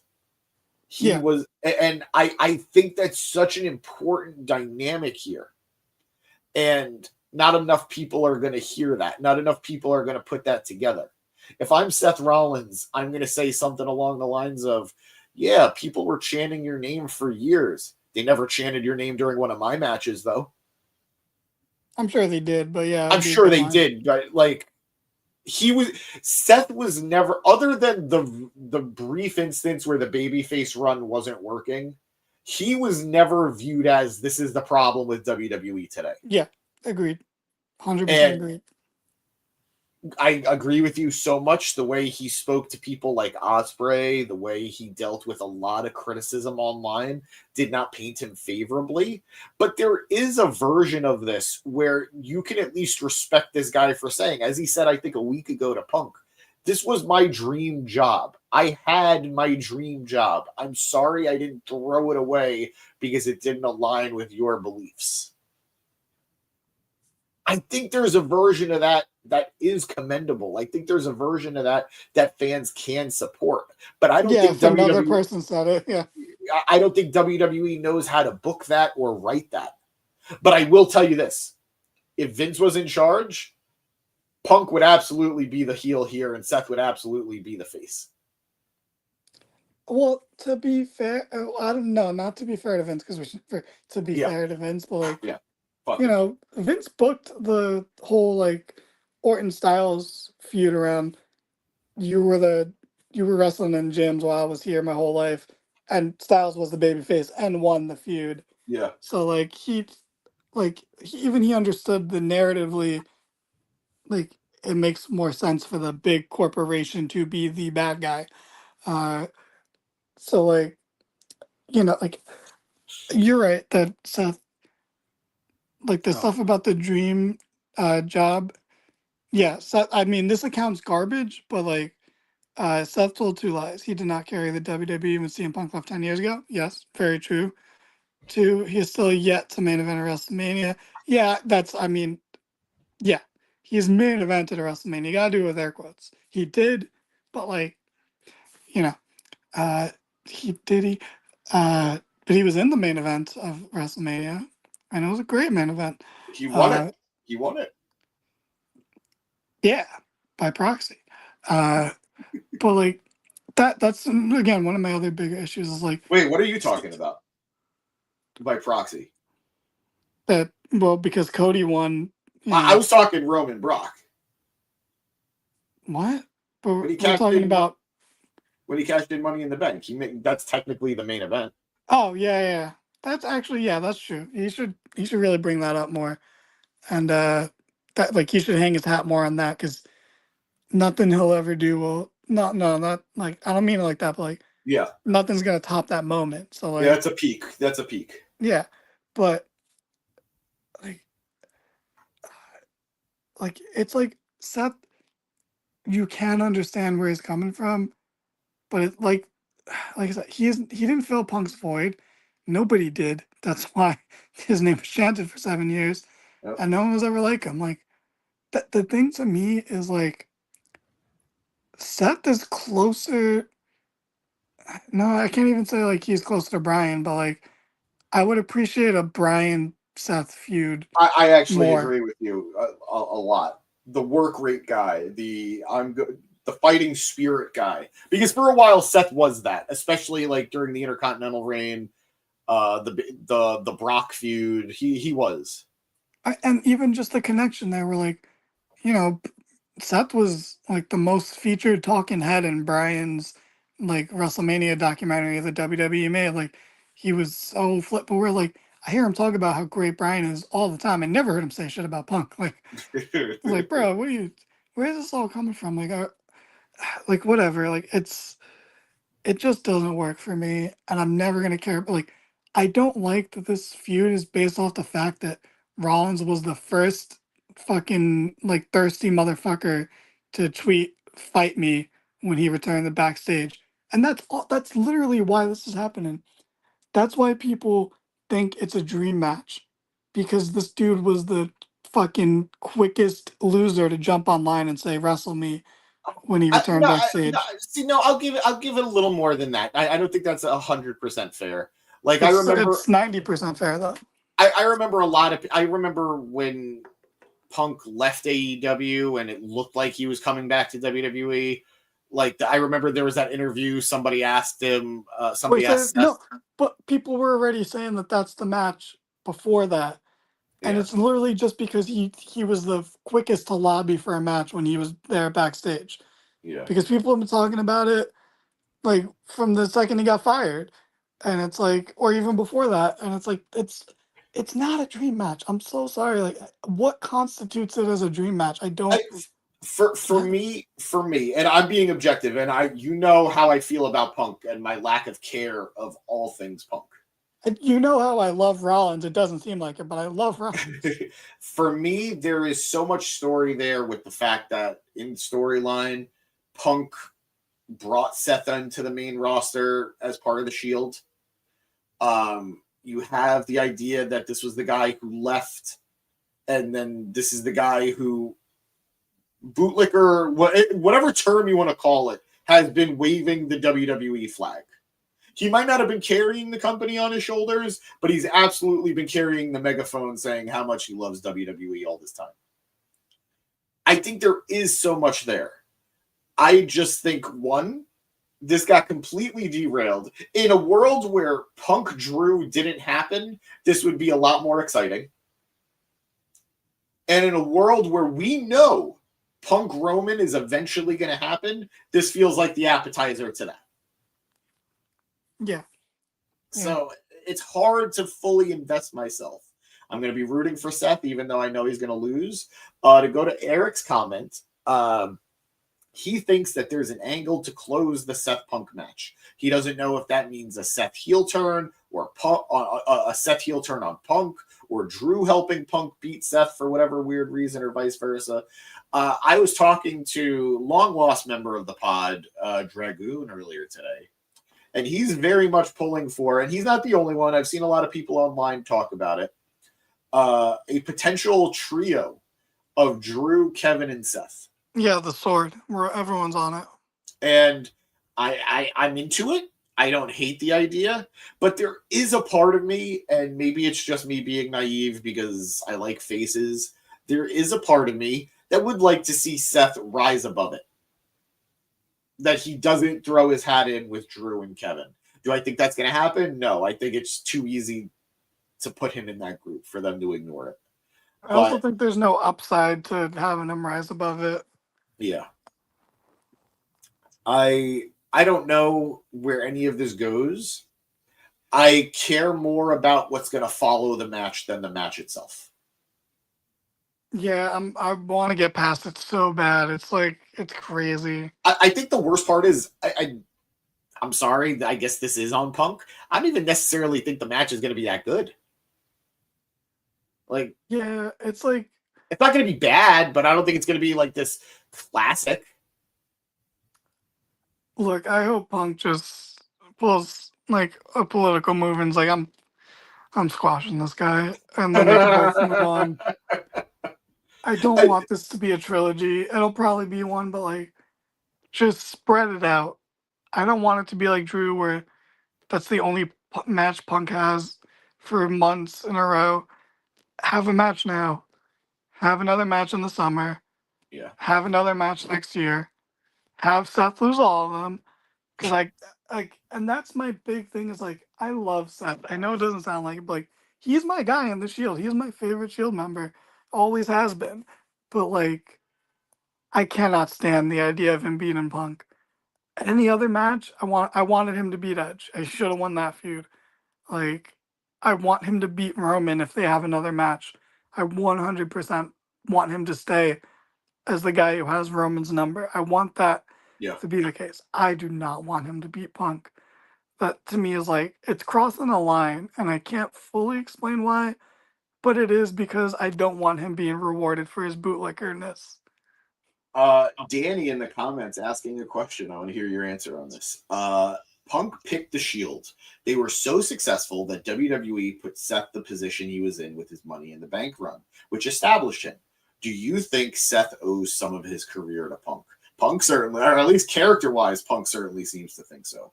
Yeah, so I think a small portion. Like, yeah, you can't deny. Look, Punk's the reason he got the opportunity, and maybe he hits it out of the park no matter what opportunity he gets. But like, that plays a factor. But he also, in the same token, I think owes just as much to Roman. Because if like Roman's not there, the Shield don't get pushed so dominantly. I agree. And he doesn't get that chance to. And it's crazy too, because Seth didn't want Roman in the Shield. He wanted. Punk didn't want Roman, you mean? Yeah, I'm sorry. Yes, yeah, thank you. Punk didn't want Roman in the Shield. He wanted Chris Hero. He wanted, or if you're just a WWE fan, he wanted Cassius Ohno. That's a funny tweet, by the way. This tweet, a literal infant in the shot, and Seth is still the biggest baby on the screen. Damn. Rough. Rough, buddy. You see how, like, even now talking about the Shield and, like, how Roman or Punk didn't pick Roman, that's There's so more much there. more interesting. Yes, that little absolutely. Bit, that's absolutely. so much more interesting. Absolutely. You gotta make Roman look strong. Like, it's just so much more interesting. I can't be bothered. Like, when it's all said and done, whenever Punk Reigns happens, Punk will have feuded with all three Shield members individually, and Seth's will by far be the worst. I think so too, and that's Just- what's gonna suck. And the best part is, it might actually end up being the best match of the three, but it's still gonna be the weakest feud of the three. Yeah. All I care about, I need one of these Shield members, whether it's Roman or Seth. I need one of them to hit a paradigm shift onto him. That would be nice. That's Mox hits the curb stomp all the time. I am fine if Seth is the one to do it. The only thing is, I don't know if Punk has the thick enough skin to actually allow that to happen. History says no, but like he's been pretty good since coming back about people alluding to stuff, but they're not outright saying it. I think it would be nicer if Seth is a buckshot. See, I thought I didn't want to say it because I didn't think it would be realistic, but I absolutely agree. I think Seth hitting a buckshot would just be chef's kiss, but that I could see 1,000% Punk shooting down. I could see him like begrudgingly taking the paradigm shift because of that Shield connection, but I don't think he's man enough to allow the buckshot. Eric saying Seth should wear a Rocky 3 shirt on January 6th. Nothing more America could happen on January 6th than a Rocky shirt, right? Oh my god, Capital Punishment making its return on the Raw debut. It is on. Oh my god, Jade's gonna return, and it's gonna say there's a storm coming on January 6th. It's gonna be amazing. All right, let's finish out the rest of Seth's night. We'll go through. Well, again, we're jumping around a little bit here, so bear with us. We then go backstage where Seth is walking with Adam Pearce. Adam Pearce, I should say, is chasing Seth to yell at him, to chastise him for the fight, for the brawl, and Rollins yells back at him saying he wants the match. Pearce gets right in his face and says if they could just stop tearing each other's eyes out, maybe he could get something done. Seth tells him to do his job, and that's that. He continues to walk, or I don't even know if he gets to walk, but Drew rolls up right next to Seth and says Seth once told him to just get over Roman Reigns and the bloodline. Well, it's not that easy, is it? Everyone is fooled but the two of them, and everyone enabling him needs taking out. Rollins says he thinks because they have a common cause, they're friends, but they're not. He says that he already took out Roman at WrestleMania, took him out of power, and he did that with his friends, Jay and Sammy. I should also say, I missed this, I apologize. Drew counted out all the people that need to go down. He mentioned Sammy, he mentioned Jay, he mentioned Jimmy, and he says it all ends with Roman. Rollins also says that they're not friends, he and Drew. He says friendship is built off of respect and that he respects Jey Uso and Sami Zayn, but the jury is still out on Drew. He then excuses himself to do something Drew couldn't do, which is take CM Punk out. Drew then gives him a flat okay, and he walks away. It's going to happen. I know it's going to happen. I know they're going to end up being a team. I just don't want it. I don't know what the end game there is for them as a team, but it's going to happen. Any thoughts on this? KO versus Sammy and the Usos at WrestleMania. I mean, that'd be fun. I think if KO and Sammy are going to wrestle at Mania again, it needs to be for a title. Upcoming Mania. You're cutting out a little bit, buddy. I mean, I don't know who else's fault it would be, but cutting out. Do me a favor. Count to 5 real quick. Oh, buddy. Didn't hear any of that.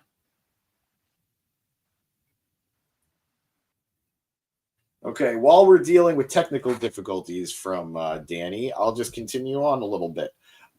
Moving forward, again, we're jumping around a little bit. Eventually, we get a bit with I know. Well, we get a bit with Adam Pearce. There he is. Our boy's back. Producer boy, you bring him back in when you get a chance. Adam Pearce is backstage getting interviewed and reveals that the match is official. January 6th, Monday Night Raw on Netflix, the premiere episode on Netflix. We will get CM Punk versus Seth frickin' Rollins. Are you back, Danny? I don't know. Yep, you're back. All right, cool. It's my fault. I tried to open our Twitter, but then I realized that we were also streaming on Twitter, so it Gotcha. caused a bit of a feedback loop. But anyway, I'm into the Drew Seth KO stuff. I think it's the best way to go about it. I think you can do a singles KO Sammy match, like just a blood fucking match and let them kill each other. I don't think they have the balls to do it. So like just putting them in the tag match is fine, and then maybe next year they can fight at Mania for a title. But like this year, it's not happening. Gotcha. I just need people to let go of that. I love KO. I'm glad he's getting the love he's always deserved and for the most part always had. But like now's not the time for him to win the title, and people need to let go of that. Not you specifically, because I don't mind you saying it as much as I mind other people saying it. I think it's because of how consistent I've been on wanting KO to win a world title. It's not just because he got hot now because of the Cody feud. I've been on this train for a long time. Yeah. So like it's fine. It's just now's not the time. And not that title. They made a whole new title for guys like KO and Sammy to win. See, I would be so sad if he wins the world title because the title he won before was the Universal title. It's them just saying you are not worthy of being a WWE champion, and I'd rather he doesn't win it at all. I mean, that's fair, but that's the only one Sammy's gonna ever win. So yeah, no, that's absolutely true.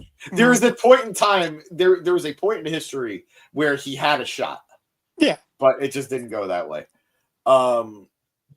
Just to finish out Seth's story for the night, we're jumping ahead a little bit. Seth is walking out of the building and he's about to be interviewed about the upcoming match. But before he can answer, there is chaos as Sami Zayn is attacking Drew McIntyre in the background, and the cameras are all on them. The referees, road agents, everybody is trying to pull them apart. Drew threatens to put Sammy in a box, and somehow Jason Jordan ate some shit. He took a nice hit, and that was it. If we somehow, I know that wasn't the intention. If we somehow get a casket match out of this, I would die. Drew McIntyre versus Sami Zayn in a casket match would be the silliest thing, but I would be here for it 1,000%. Huh. Yeah, I'd be into it. We got some comments here. Let's see, what do we got? Chris LeClaire. Hey, Chris. Happy to have you here, Chris. Eric said there would have to be a stipulation if it's at Mania. I'm assuming he's talking in regards to KO Sammy. Yeah. All those big names and none having big singles is crazy. I don't know. It's WrestleMania, baby. There's not going to be enough room, even on 2 nights. The first WrestleMania was main evented with a tag team match. Never forget. But yeah, also big names, Jey Uso and Jimmy Uso's in that match, so like not that big. Main event Jey Uso, baby. Yeah, no, that's why I didn't mean to say Jey. Yeah. I was joking with somebody earlier today that it's like somewhere in the multiverse, The Rock's final match isn't going to be Roman; it's going to be Jey Uso, and I'd weirdly be in for it. It's so much more interesting. I cannot say enough how much I don't want Rock Roman, and like literally anyone else versus The Rock is more interesting to me, or anyone else versus Roman is more interesting. Whereas I want the people that fight those two to be able to gain something from it. I don't want a match where it does not matter because no one benefits, because they can't get any more rubbed up. They can't rub each other off. They can only Like it just doesn't work. No one gets rubbed from that. I mapped out a scenario where Roman Rock happened, Rock wins, and then Jay is the one to beat Rock. And again, does it make sense? No. Should it happen? Probably not. But Jay would be an absolute made man for the rest of his career. Yeah. Which I don't think is going to be super long, but like. Yeah, I don't think so either. Dude's like late 30s, if not like. Yeah, he's late 30s. I mean, he's been there for a long fucking time. But like. Yeah. Like, I like that more. I don't. Like, to me, I don't care about a blockbuster match. In this, it's not Rock Cena. Like, I'm sorry. Like, yeah, that was insane. This is like, oh, of course you're gonna do this. I'm like, again, what's after seeing Rock Cena? Do I need one of these matches again? No. So I think the problem is Rock Roman isn't Rock Cena. Cena Roman was Rock Cena, just the same way Hogan Rock was. It's the thing.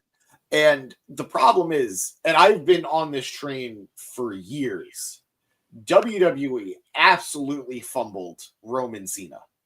They had it at the B-est of B tier pay-per-views. Roman won it.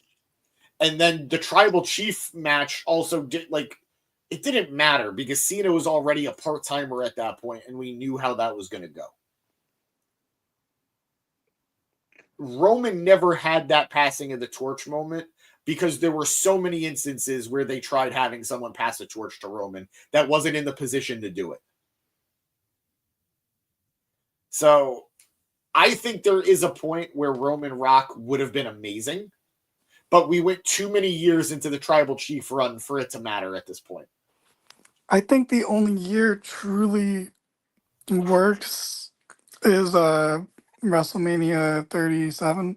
Is that the triple threat with Bryan and Edge? Yeah. Yeah. 38 was what? Brock. All right. It could have worked then. Yeah, I would have taken that. I would have taken it over Brock. Yeah, I forget about that a lot because they had so many matches. I forget. Yeah. When happens. Yeah. And like only one of them was good, and it was like the first one, and even then it wasn't good because it shouldn't have happened. But like, it's wild.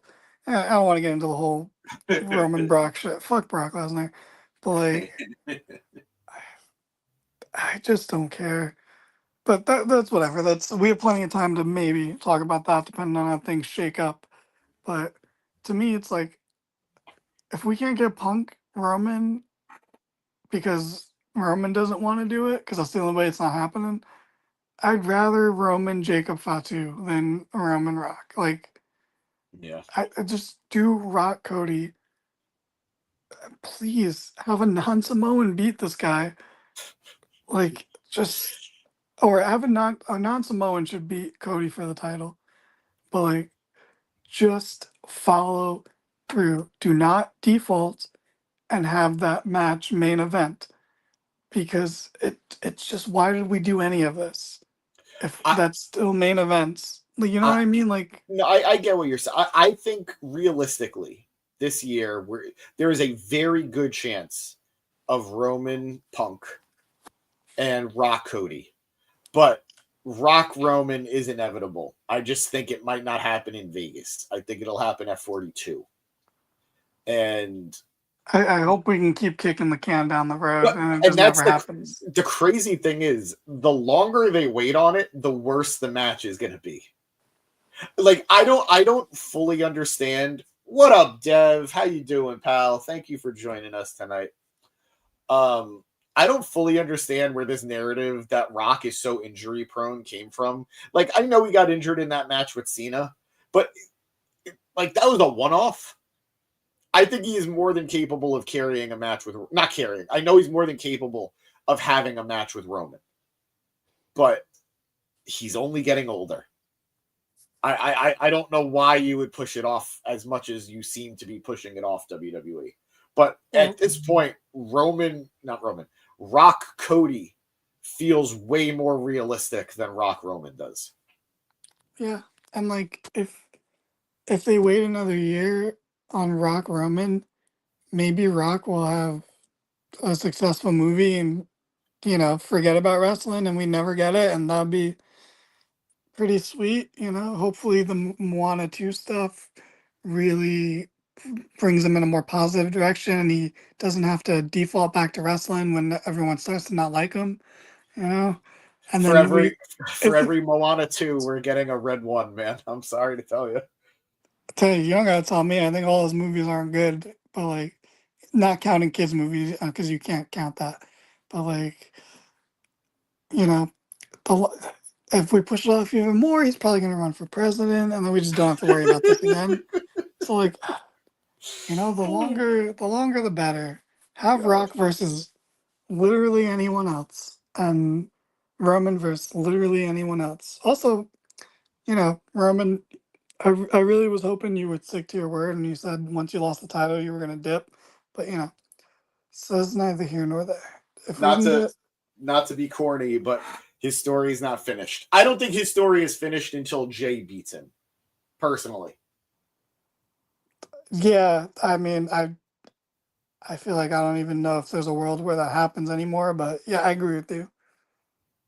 I think, yeah, I mean, you can even do like him losing to Solo on Raw, and then oh Jay's God, the one no, to beat him. I can't. Well, no, just because I of get Drew. it. Drew's the Yeah. only reason. But I also Ugh. think Drew's someone who needs to beat Roman too. I actually agree on. I think heel Drew beating babyface Roman is necessary. Yeah, I But think now, yeah, because this is why I rank the Bloodline fans as the worst, because they're just like, oh, like he's got to win the title again. Like, look what happened to the no, title. never It's like, again. shut the fuck up. This dude should never hold the title again. 4 years is long enough. Now's the time. If he's gonna stay around, now's the time to pay it back and put some of these people over, and not just fucking dip. Like, if you're gonna stay around, put some people over. Put a Jacob Fatu over. Give the rub back to Drew.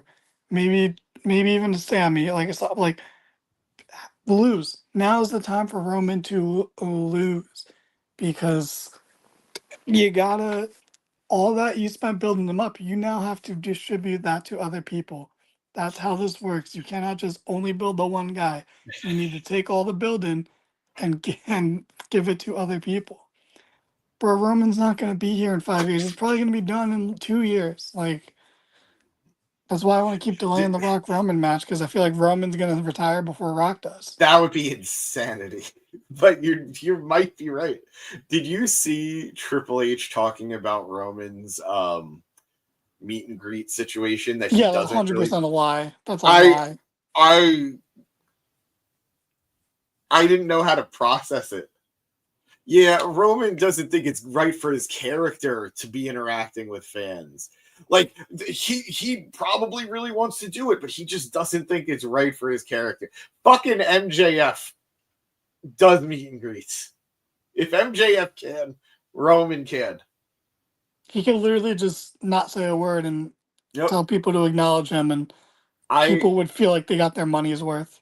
My favorite thing, and I don't remember if this happened when Punk was with AEW or before Punk was with AEW, but MJF was doing a meet and greet. He was doing like a convention or whatever, a show that Punk was doing, and Punk was the most expensive person to meet. Whatever, photo, autograph, whatever. MJF made his $1 more, and that's the type of thing that makes a star. And Roman could do it too.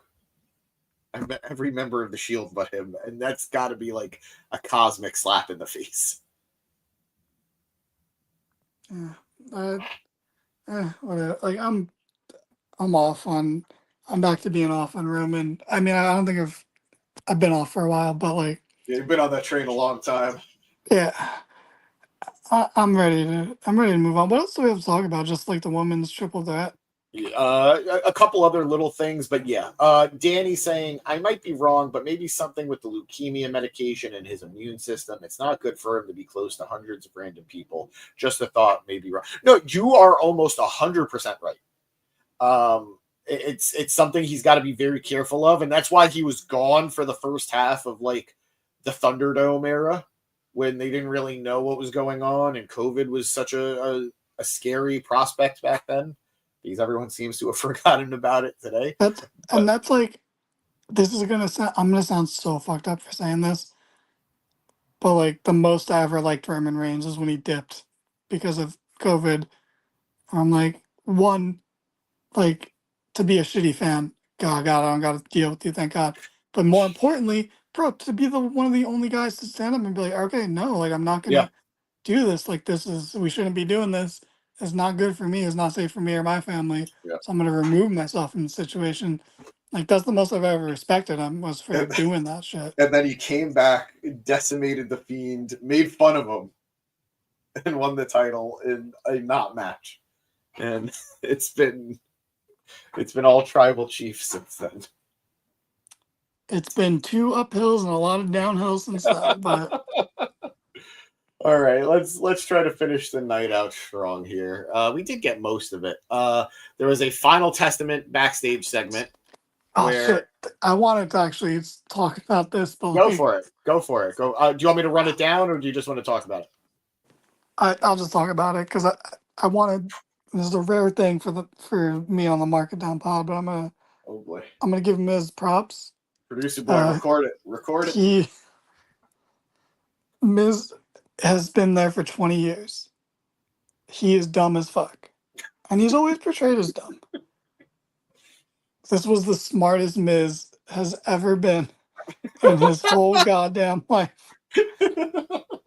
Because Miz said, "We won.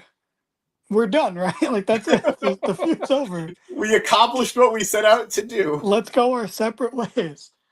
And then Karrion's like, "No, this is wrestling, bro. Like, the feud's not over because we haven't lost to them yet. So we gotta force this to continue. So you're gonna have a match next week." And like, this is the best work of both Cross and Miz's career. And I say that genuinely because I think most of Miz's work has been really bad. So like, this is like really good. And like, Cross's career has also been really bad, but it's been way shorter. But like, this is pretty good. And like, it's the perfect role for them because they are so low on the card. They're not even mid-carders. They are a separate lower card that's perfect. They are like on R-Truth and Santino levels, and that's where they are thriving. And it's fucking fantastic. This is the most I've ever enjoyed Miz because it's so simple, and I'm not pretending he's good. He is a pawn. He is a pawn for lower card guys, and that's the perfect role for him. It's so fantastic. I can't believe he was WWE champion like 3 years ago. That was one of the worst things ever. And now he's in his groove. If there was a 24/7 title, he might be the guy to hold that title right now. Like, I'm not gonna lie to you. He's really showing me something here. It's beautiful. I'm glad that I could finally see value in the Miz like everyone else has. And not only that, I see the proper value in him. And so does Triple H. This is Triple H's best thing, is understanding that Miz is a jabroni and should be in lower card stuff where he thrives. Like, it is a win-win for everyone. Like, the Wyatts have people to feud with. Cross has someone more pathetic than him to make himself look better. And Miz gets to show his true talents. Like, it's all good. There you go. Final word from Danny on the Miz. All right, let's go to that tweet actually because I thought that was a good bit. The New Day had a tough night tonight as they get to the arena and they are not welcome in the locker room. They're not welcome. Rey Mysterio, as they're getting ready to go into the locker room, Rey Mysterio comes out and he says that he speaks for the locker room, that they're not really wanted. Kofi and Xavier are upset, a little confused that they've been through so much together all these years, and Ray's really going to do them like that. And Ray said that they did Big E dirty, and now they kind of got to pay for it. I think this is a fascinating way to take this story. New Day absolutely thinks they are right. And in this tweet, they treating New Day like how Miz got treated by, not saying that name, but yeah, I think this is a fun way to take this gimmick, this story, not gimmick, but this storyline. And I agree. I think New Day actually need to do something here, because if it goes on too long, they are going to just straight up look like losers. And granted, they have been losers for a long time, but when the meta becomes the real, it's a problem. So I don't know where you take it, but they need to actually accomplish something. And I don't know. I know a lot of people are hoping that Big E is secretly cleared and he'll be returning sooner than later. I don't know how realistic that is, but there needs to be payoff. And I don't know what that is yet. What do you think about any of this? So I've been enjoying this. This week was a nothing week. Like, this wasn't really anything. It was a cute little thing. Yeah. But, like, this was a nothing week. Next week, they need to do something. Yes. Like, they can't do another just backstage thing. They need to do, this needs to progress next week. This week was fine for what it was, but like I said, we need the next step.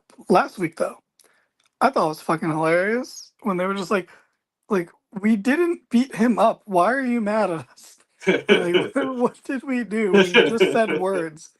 Like, you know, we could have, like, fucking, like, taken him out, and they mentioned, like, all these other, like, turns and stuff, or even, like, when Seth was gonna stomp Edge when Edge wasn't cleared.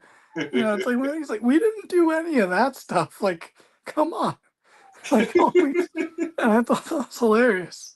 So, like, I've enjoyed it. Like I said, it's not the direction I think we all thought. I think everyone thought it was either going to be just a breakup, like with like Xavier returning, or like them all reuniting, and like a positive thing. So it's an interesting direction, but I mean that's the whole reason the War Raiders won, right? So that soon enough the New Day can beat them, and Yep. you know then maybe there's some hope for the tag titles, but you know, well, when the payoff is Big E returning, I don't know how that fits in. Yeah. So, like, what is the payoff? A New Day triple threat at Mania? I don't know, maybe. But like, it's just I'm willing to see where it goes. I've been seeing a lot of people, like an absurdly a lot of people, saying that if Big E comes back, he should get a tag partner, and that person should be Trick. And I would like to hear the reasoning people have that it should be Trick. If anybody has a reason, please send us that reason. Put it in the comments. Send it to us on social media. I want to hear With your reason why. With your first and last name. Yes, please. Put your whole chest behind it. I want to know why you guys think Trick Williams should be Big E's support. Yeah, I'd love to hear it. I mean, if we're just gonna look, I don't know. Like, I feel like it makes more sense for Nicholas to make a return and win another set of tag titles at WrestleMania. But you know, I'd be fine with that. That kid got huge. I don't know if you saw him recently. then it's not as funny. Never mind. All right, so here's the thing.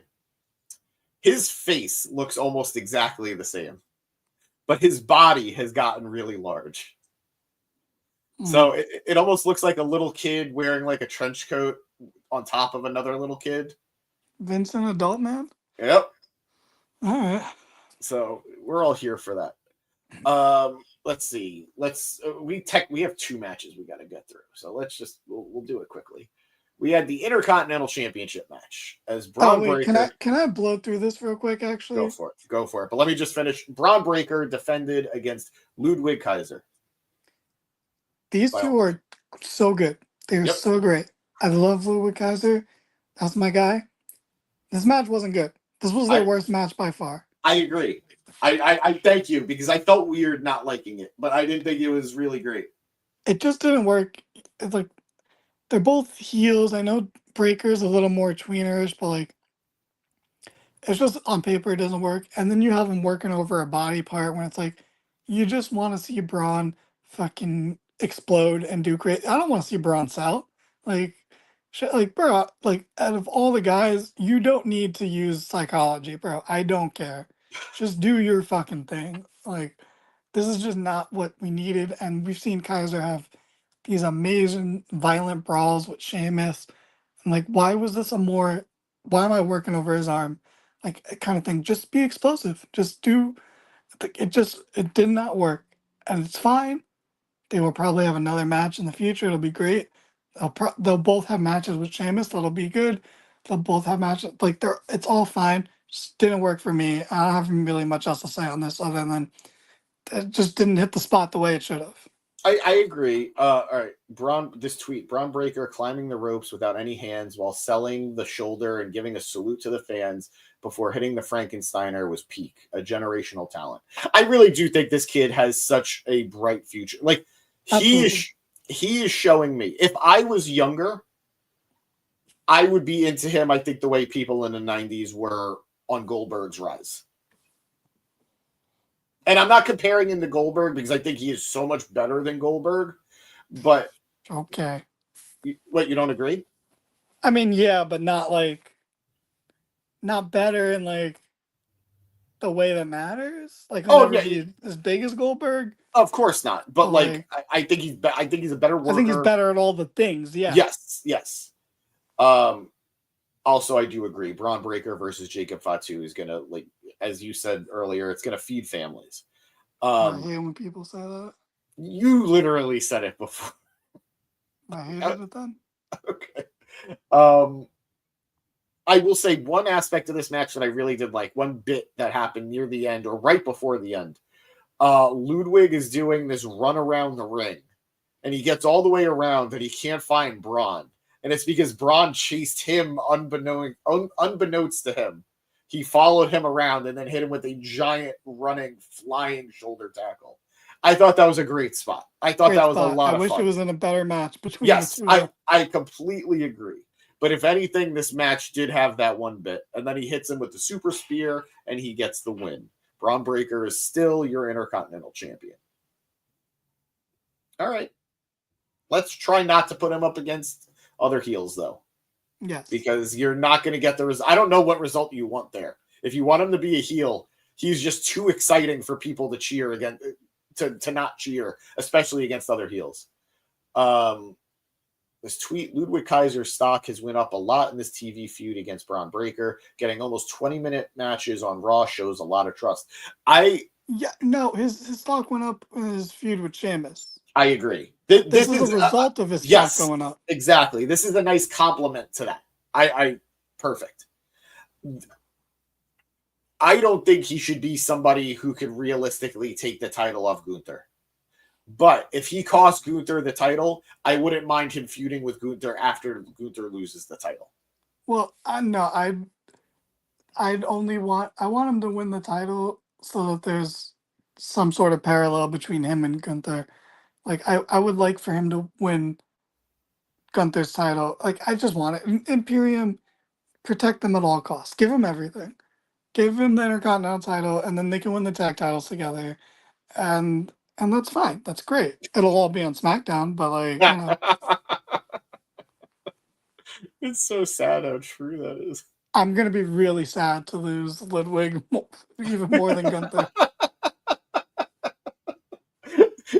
It's so crazy too, because we speak as if like we lose the ability to watch them, but there is just like SmackDown is like all right, this is gonna sound silly, but stick with me. SmackDown is like the house from Beetlejuice.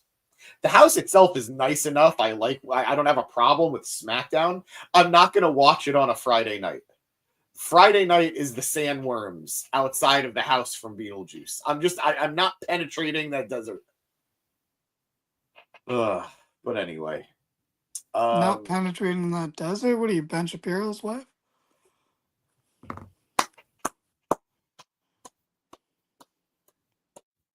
I gotta give it to you. That was I don't think it's a burn on me, but I definitely facilitated it. But anytime we can make fun of him, I'm happy about it. Braun Breaker bringing back pure Caucasian graps. I don't think that's a sentence that's ever been said before. Yeah, it's got to I be think the that's first time. Yeah, I think that's a first time sentence. All right. Let's finish up. I think the last thing to really cover, there are 2 segments. We'll cover them quickly. Alpha Academy had a whole thing with American Made, and Pete Dunne got involved. R-Truth was there. It was super messy with how many things were going on in that. But I did like the idea of Otis finally standing up verbally to Chad Gable. Way too late, but all right. Yeah, I agree. Way too late, but it finally happened. And yes, this feud should have happened 6 months ago. And then following up with New Day, they were about to be interviewed about all the shenanigans that had happened with the locker room. But just like another segment that got interrupted, this too was brought to a halt when there was some chaos off screen, and we saw that what are they known as, the Pure something collection? Planet Fitness collection. There you go. They took out Kyrie. They put her arm in a box. They closed the lid, and she screamed in a very uncomfortable way. So, yeah. Now we are to not our main event, but the final aspect of our show, as we had the WWE Women's Intercontinental Championship Tournament triple threat match, as we had Raquel Rodriguez take on Zoe Stark and Kaden Carter. How do you feel about these triple threats? I don't like them. I don't like them as I'm just not into it. I like triple threats in general. I'm a big Yes. fan of triple threats in general. Likewise. Don't like them for this tournament format. I think it's really cheap. I just feel like it didn't need to do this. And you didn't need to do it for both titles. You could have done single bracket all the way for this one just to make it somewhat different. But I don't mind. I don't know. They just haven't worked. Like this time in particular, especially. I feel like they put more effort on the SmackDown one because, they had like the Bianca Jade stuff happen, and it just felt like there was more like put into it. Whereas these are just triple threats happening. But like this one was rough because you got 3 people that the crowd doesn't particularly care about. And like they gave Caden a lot of, oh, here's your moment to like do some flashy stuff and get some pops, and like it worked. She got some reactions, so, like, like good on her. Like they did that same thing with Katana a couple weeks ago. Yeah. To show their strength, but it's like they're a tag team. You're throwing them in this tournament. You can't expect us to take them seriously in this. And like I'm someone who's a Katana fan because I watched Ninja Warrior, but like, like they're there to get you pinned, like, and that's what it is. And then you got Raquel, which no one cares about, and like it's funny because like Raquel came back and people were just kind of like, oh yeah, she's not that good. Whereas like Yeah. before she left, everyone was like, Raquel's not bad, and then like Yeah. she was dealing with a lot of health problems, and you feel bad, and it's good that she's back. Everyone's happy that she's okay, but then it's like her presence is like not made anything better. She's at least trying to like lean into it and be goofy instead of Yeah. pretending to be a serious monster anymore. Because I think that's the only way she stands a chance of salvaging it. Yeah. But like, I just wasn't into her. And then like Zoe, who I actually like Zoe, but like she's in a faction that's dead in the water with no heat. She's I'm like- also perfect for a mid-card title. Yeah, Because she's not going, she shouldn't win a world title. At least at this point, unless something changes with her down the road, she should not win a world title at this point. But a mid-card Yeah. title feels totally right for her. and that's no offense to her because like I said, I like Zoe. I think I've honestly, it was like when we were watching the Rumble together, and she was like the NXT girl in the Rumble, and she had just like a good show, and I was like, oh, I like this Yeah. girl. Yep. I was like, yeah, she's pretty good. Like she can go. But then like she doesn't have like she's fine. She speaks, and it's kind of like she's not bad. She has that like this is what all the people who come up from NXT sound like sort of thing going on, and it just I don't think she's ever gonna get that strong of a connection the way they're presenting her, and I Yeah. don't know what they got to do to change that, but she was the one to advance after a very bad like Z360 to end it. It was But rough. like, I'm glad it's her because it's hard to say when someone botches the finish like that. I don't even know whose fault it was, but like, it's hard to be like, well, I'm glad she advanced because she's the best wrestler of the three, but like, she is, and like, I'd rather see. I don't know how the brackets are lining up. I assume she's gonna fight Dakota, because Dakota's feuding with them, but like that makes sense. That's just simple booking. I hope they can get a reaction because like they're trying to push Dakota as a babyface, and I love Dakota. I will go to bat for Dakota like 4 out of 7 days of the week, but like she's not getting that big of a reaction either. Like it's kind of fucked because the only person who was getting reactions was Lyra, and like she was off TV for like 3 months, so that's kind of gone away too. Yeah. So like on this end, they're real. This is why Becky needs to come back because we need someone to make fucking people care. The second she comes back, people care about Lyra again because that's her daughter, and like they want to see it. Like the way this tournament's set up, it should be. It's almost set up like Dakota's gonna win because she has the built-in challenger and Sonya Deville, who wasn't in the tournament, but went on like a whole Twitter meltdown ranting about it. But that was such a obvious they're doing a bit thing, and then people took it seriously, and like it just didn't work because people then started shitting on her, and I'm like, just like who cares? Like just let her do. It's very clearly a thing. Like it was literally filmed like on a TikTok by Nia Jax, but still, it was still filmed.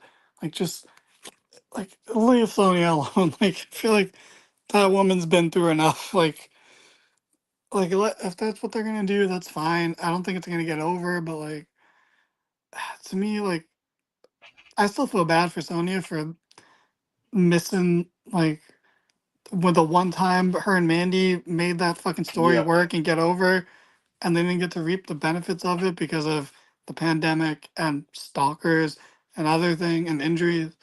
It's like, but that it is what it is. Not the best match, but I think the right person won. Yeah. I'm hoping she gets to redeem herself a little bit in the next match. Even if she doesn't win, I think a strong showing would go a long way for her. And more interestingly, now that Kyrie is written out and Io's going to be replacing her, Is that official? I think it was official before the show started. Like that was going around before the show. Oh, I that didn't know that. that was Okay. going to happen. So I think that guarantees that Natalia's not winning. So that's good. Because that's the other people are dumb, and Natalia's in the tournament. That match hasn't happened yet, but like it was like that was one she could have won because it was just Kyrie and Alba Fire, and Alba's in a as good as she actually is. She's in a tag team, and that's her slot. She's not gonna be winning Yeah. singles matches, and Kyrie is like cursed, and they don't ever let her wrestle. It's so crazy how good Kyrie Sane is, and like you wouldn't know it based on her return, uh, because she doesn't wrestle ever, especially not in singles, Yeah. and she's treated like a jobber. And I'm not even saying like she should be booked like stronger, but like just let her go, let her have like that performance. That Yeah. like Let, this not the same Kyrie Sane that helped lure Mercedes out of WWE like for a match. Like what the hell? But like it's just weird because Io shouldn't win this title. But like, if people are pretending that she's going to be Rhea's WrestleMania opponent, she shouldn't be taking another L so soon. I agree. It's very weird.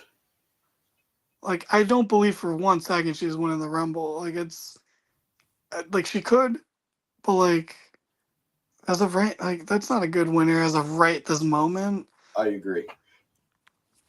I don't know. It's weird. Like this is Lyra Dakota's title. If it's Dakota's, it's not for long. As is her career. Not that her career is not long, but like that's just how her career is. Yeah, but like like I'm be happy if it's either of those girls because I'm a fan of both of them. But yeah, like I don't know. We'll see how it goes. I don't have like super high hopes. But that's more on Triple H than any other people. Yeah. Yeah. I'm happy to see that this exists because look at all these women that are being highlighted, like Kaden, Katana, Zoe. These are all like Alba Fire. These are all women that, we'll see them in the tag match here and there, but they're not getting the love that the men's mid card would get, or the attention that the men's mid card would get. So I'm happy that these titles are now coming into existence. Match itself was whatever. I don't know that I agree with SRS that this match was fire outside of the finish. It was fine. The finish was rough, but shit happens. We've seen it several times. When you have a high concept finisher like the Z360, that's the kind of stuff you open yourself up for. On paper, that's a cool as fuck finisher. Yep. But in execution, it's gonna be sloppy sometimes. Like Punk struggles with the GTS, and all the time. That's like half the steps. So, fine match. I'm rooting for Zoe to have a good showing. It almost feels like now the finals need to be Zoe versus Io. What? No, what? It's Dakota's going to the finals, I believe. So then wouldn't it be Dakota versus Io in the finals if Io wins? I think it would just be Dakota versus Lyra. And wait, I believe you, but producer boy, can you pull up the bracket? Yeah, I don't know what the bracket looks like, but I could have swore that Zoe and Dakota are on like one side, and on the other side is like the Io side. But I could very well be wrong. But I'm waiting on producer boy to not let me down. He's gonna let us down. Like I see him scrolling through Twitter, but there it is. He found it. Attaboy. All right, so Dakota Kai and Zoe on one side, and Lyra and what will be Io on the other side. So so Lyra gets a big win over Io. Okay, to go on to the finals. Okay, yeah, all right, fair. And then Dakota goes over Zoe, getting revenge for Kyrie. But that's so weird to have. I don't understand the notion of putting Io in to replace. I guess to give her that big win, but why even put Kyrie in it then? I mean, I don't know. Maybe she's hurt because this doesn't seem like it was the plan. But we'll see. Maybe she's still in it. Maybe, but like I saw the image like going around on Twitter before the show started that her name was penciled in instead of Kyrie. But so weird. Like I don't know. It's weird because I think as much as I love Dakota, the safer bet is to put it on Lyra because she's delivered this year. Like her showing in Queen of the Ring was very, very good. Yeah. And I'm happy either way, but like I don't know. I feel like Lyra went from being the NXT champ to being a somewhat push call up. Just go follow through a little more, and this is the perfect way to do it.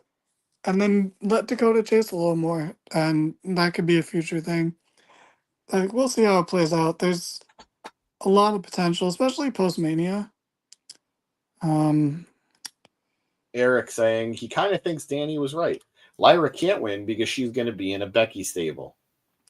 Well, that's the thing is like, there's a lot of ways it could play out where like Becky can come back and be like, I'm winning this title so I can lose to this girl at like Mania, because that's the way Becky uses her political power, is to put other people over. But uh, I've seen people say where like she could have like a Celtic stable with like Lyra and then the witches, and like I'd be kind of into that, because if there's any way that those girls are gonna get over, it's with the Becky Association.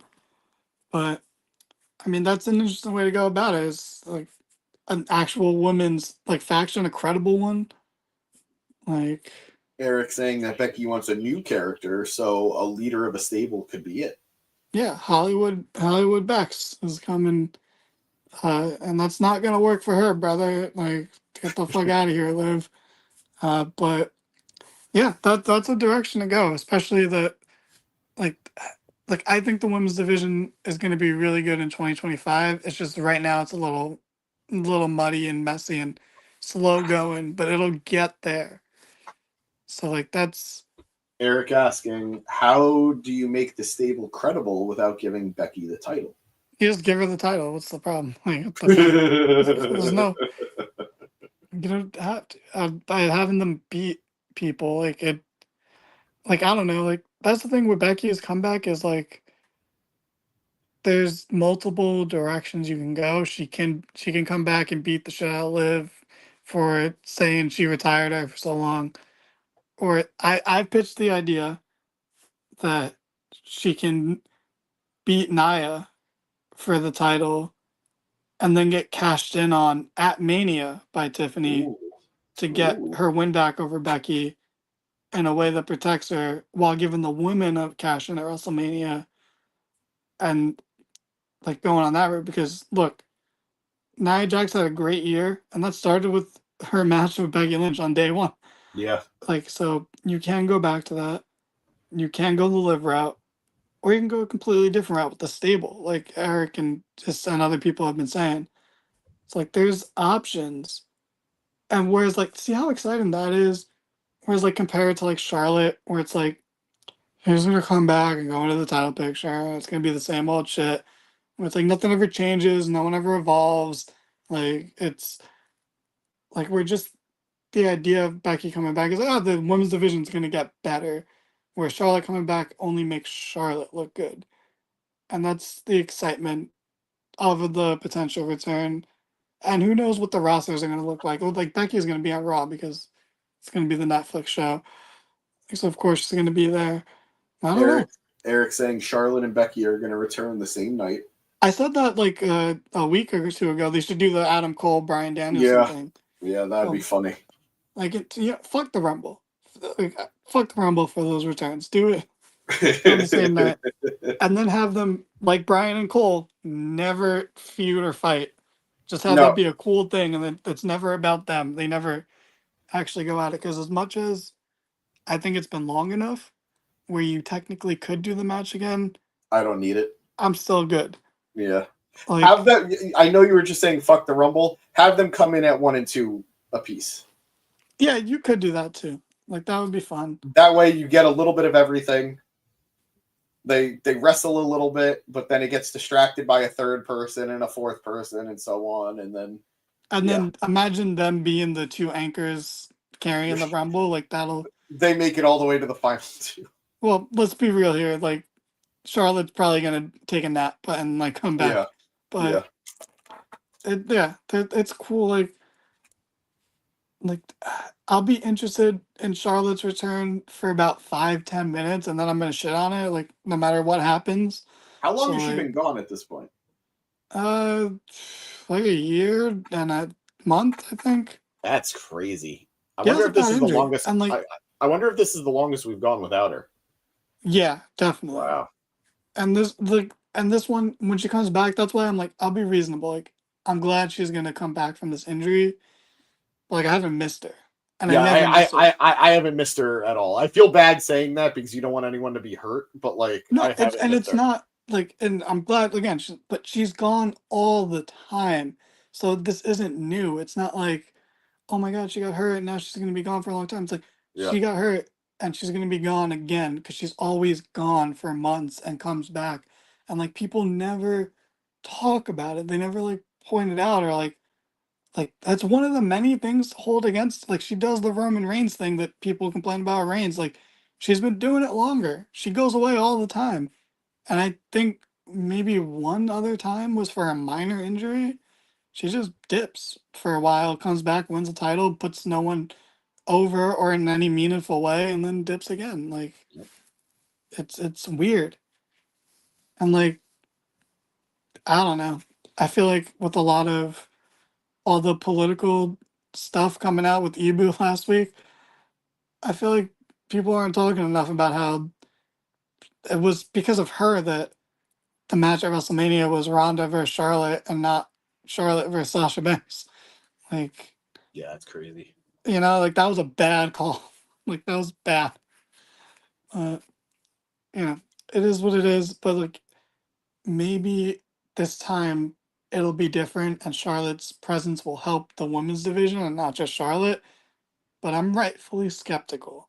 Yeah, it's nice to be hopeful, right? I don't know. But we will end tonight on a hopeful note or a hopeful thought. I thought tonight was a little lackluster, if I'm going to be honest with you. We got 3 wrestling matches, a lot of segments. The wrestling was good-ish. Good-ish. Yeah, for a lot of matches that were given time, I mean, I think they all should have been better, but like, none of them were like bad. Yeah. But, that is Monday Night Raw sometimes in a nutshell. Danny saying he was there when she got hurt. That's crazy. Wow. Don't go to any more of her matches, man. But thank you guys so much for joining us tonight here at the Mark It Down podcast. This is our first Monday in a while. Let's see how often we can replicate this. We will be back on Wednesday to cover AEW Dynamite. I will also most likely be back on Thursday for TNA Impact. You guys know the deal. If you're new here, thank you so much for checking us out. It really means a lot to us. I don't know how you found us, but we appreciate it. So, if you want to stick around, hit the subscribe button. And, hit the like button. That way we know you guys liked what we did and we could keep on doing it. If you really like us and you don't want to just check us out here, check us out all over social media. We are literally everywhere at this point. I don't think there's a place that we don't infect. We are on Facebook. We are on TikTok. For however long TikTok is still going to be around. We are on X. We are on Instagram. We are on Blue Sky now, supposedly. I don't think I missed any. But we're just not on those audio platforms, as Eric put in the comments. Danny, is there any last word you want to put on the show? Happy holidays. Yeah, I will take it. Happy holidays, everybody. This is James Gisanti. That's Danny Hernandez. This is the Mark It Down podcast. Have a good night. Producer boy. Wait, I got one more thing I want to say. Okay. Happy birthday to my friend AJ.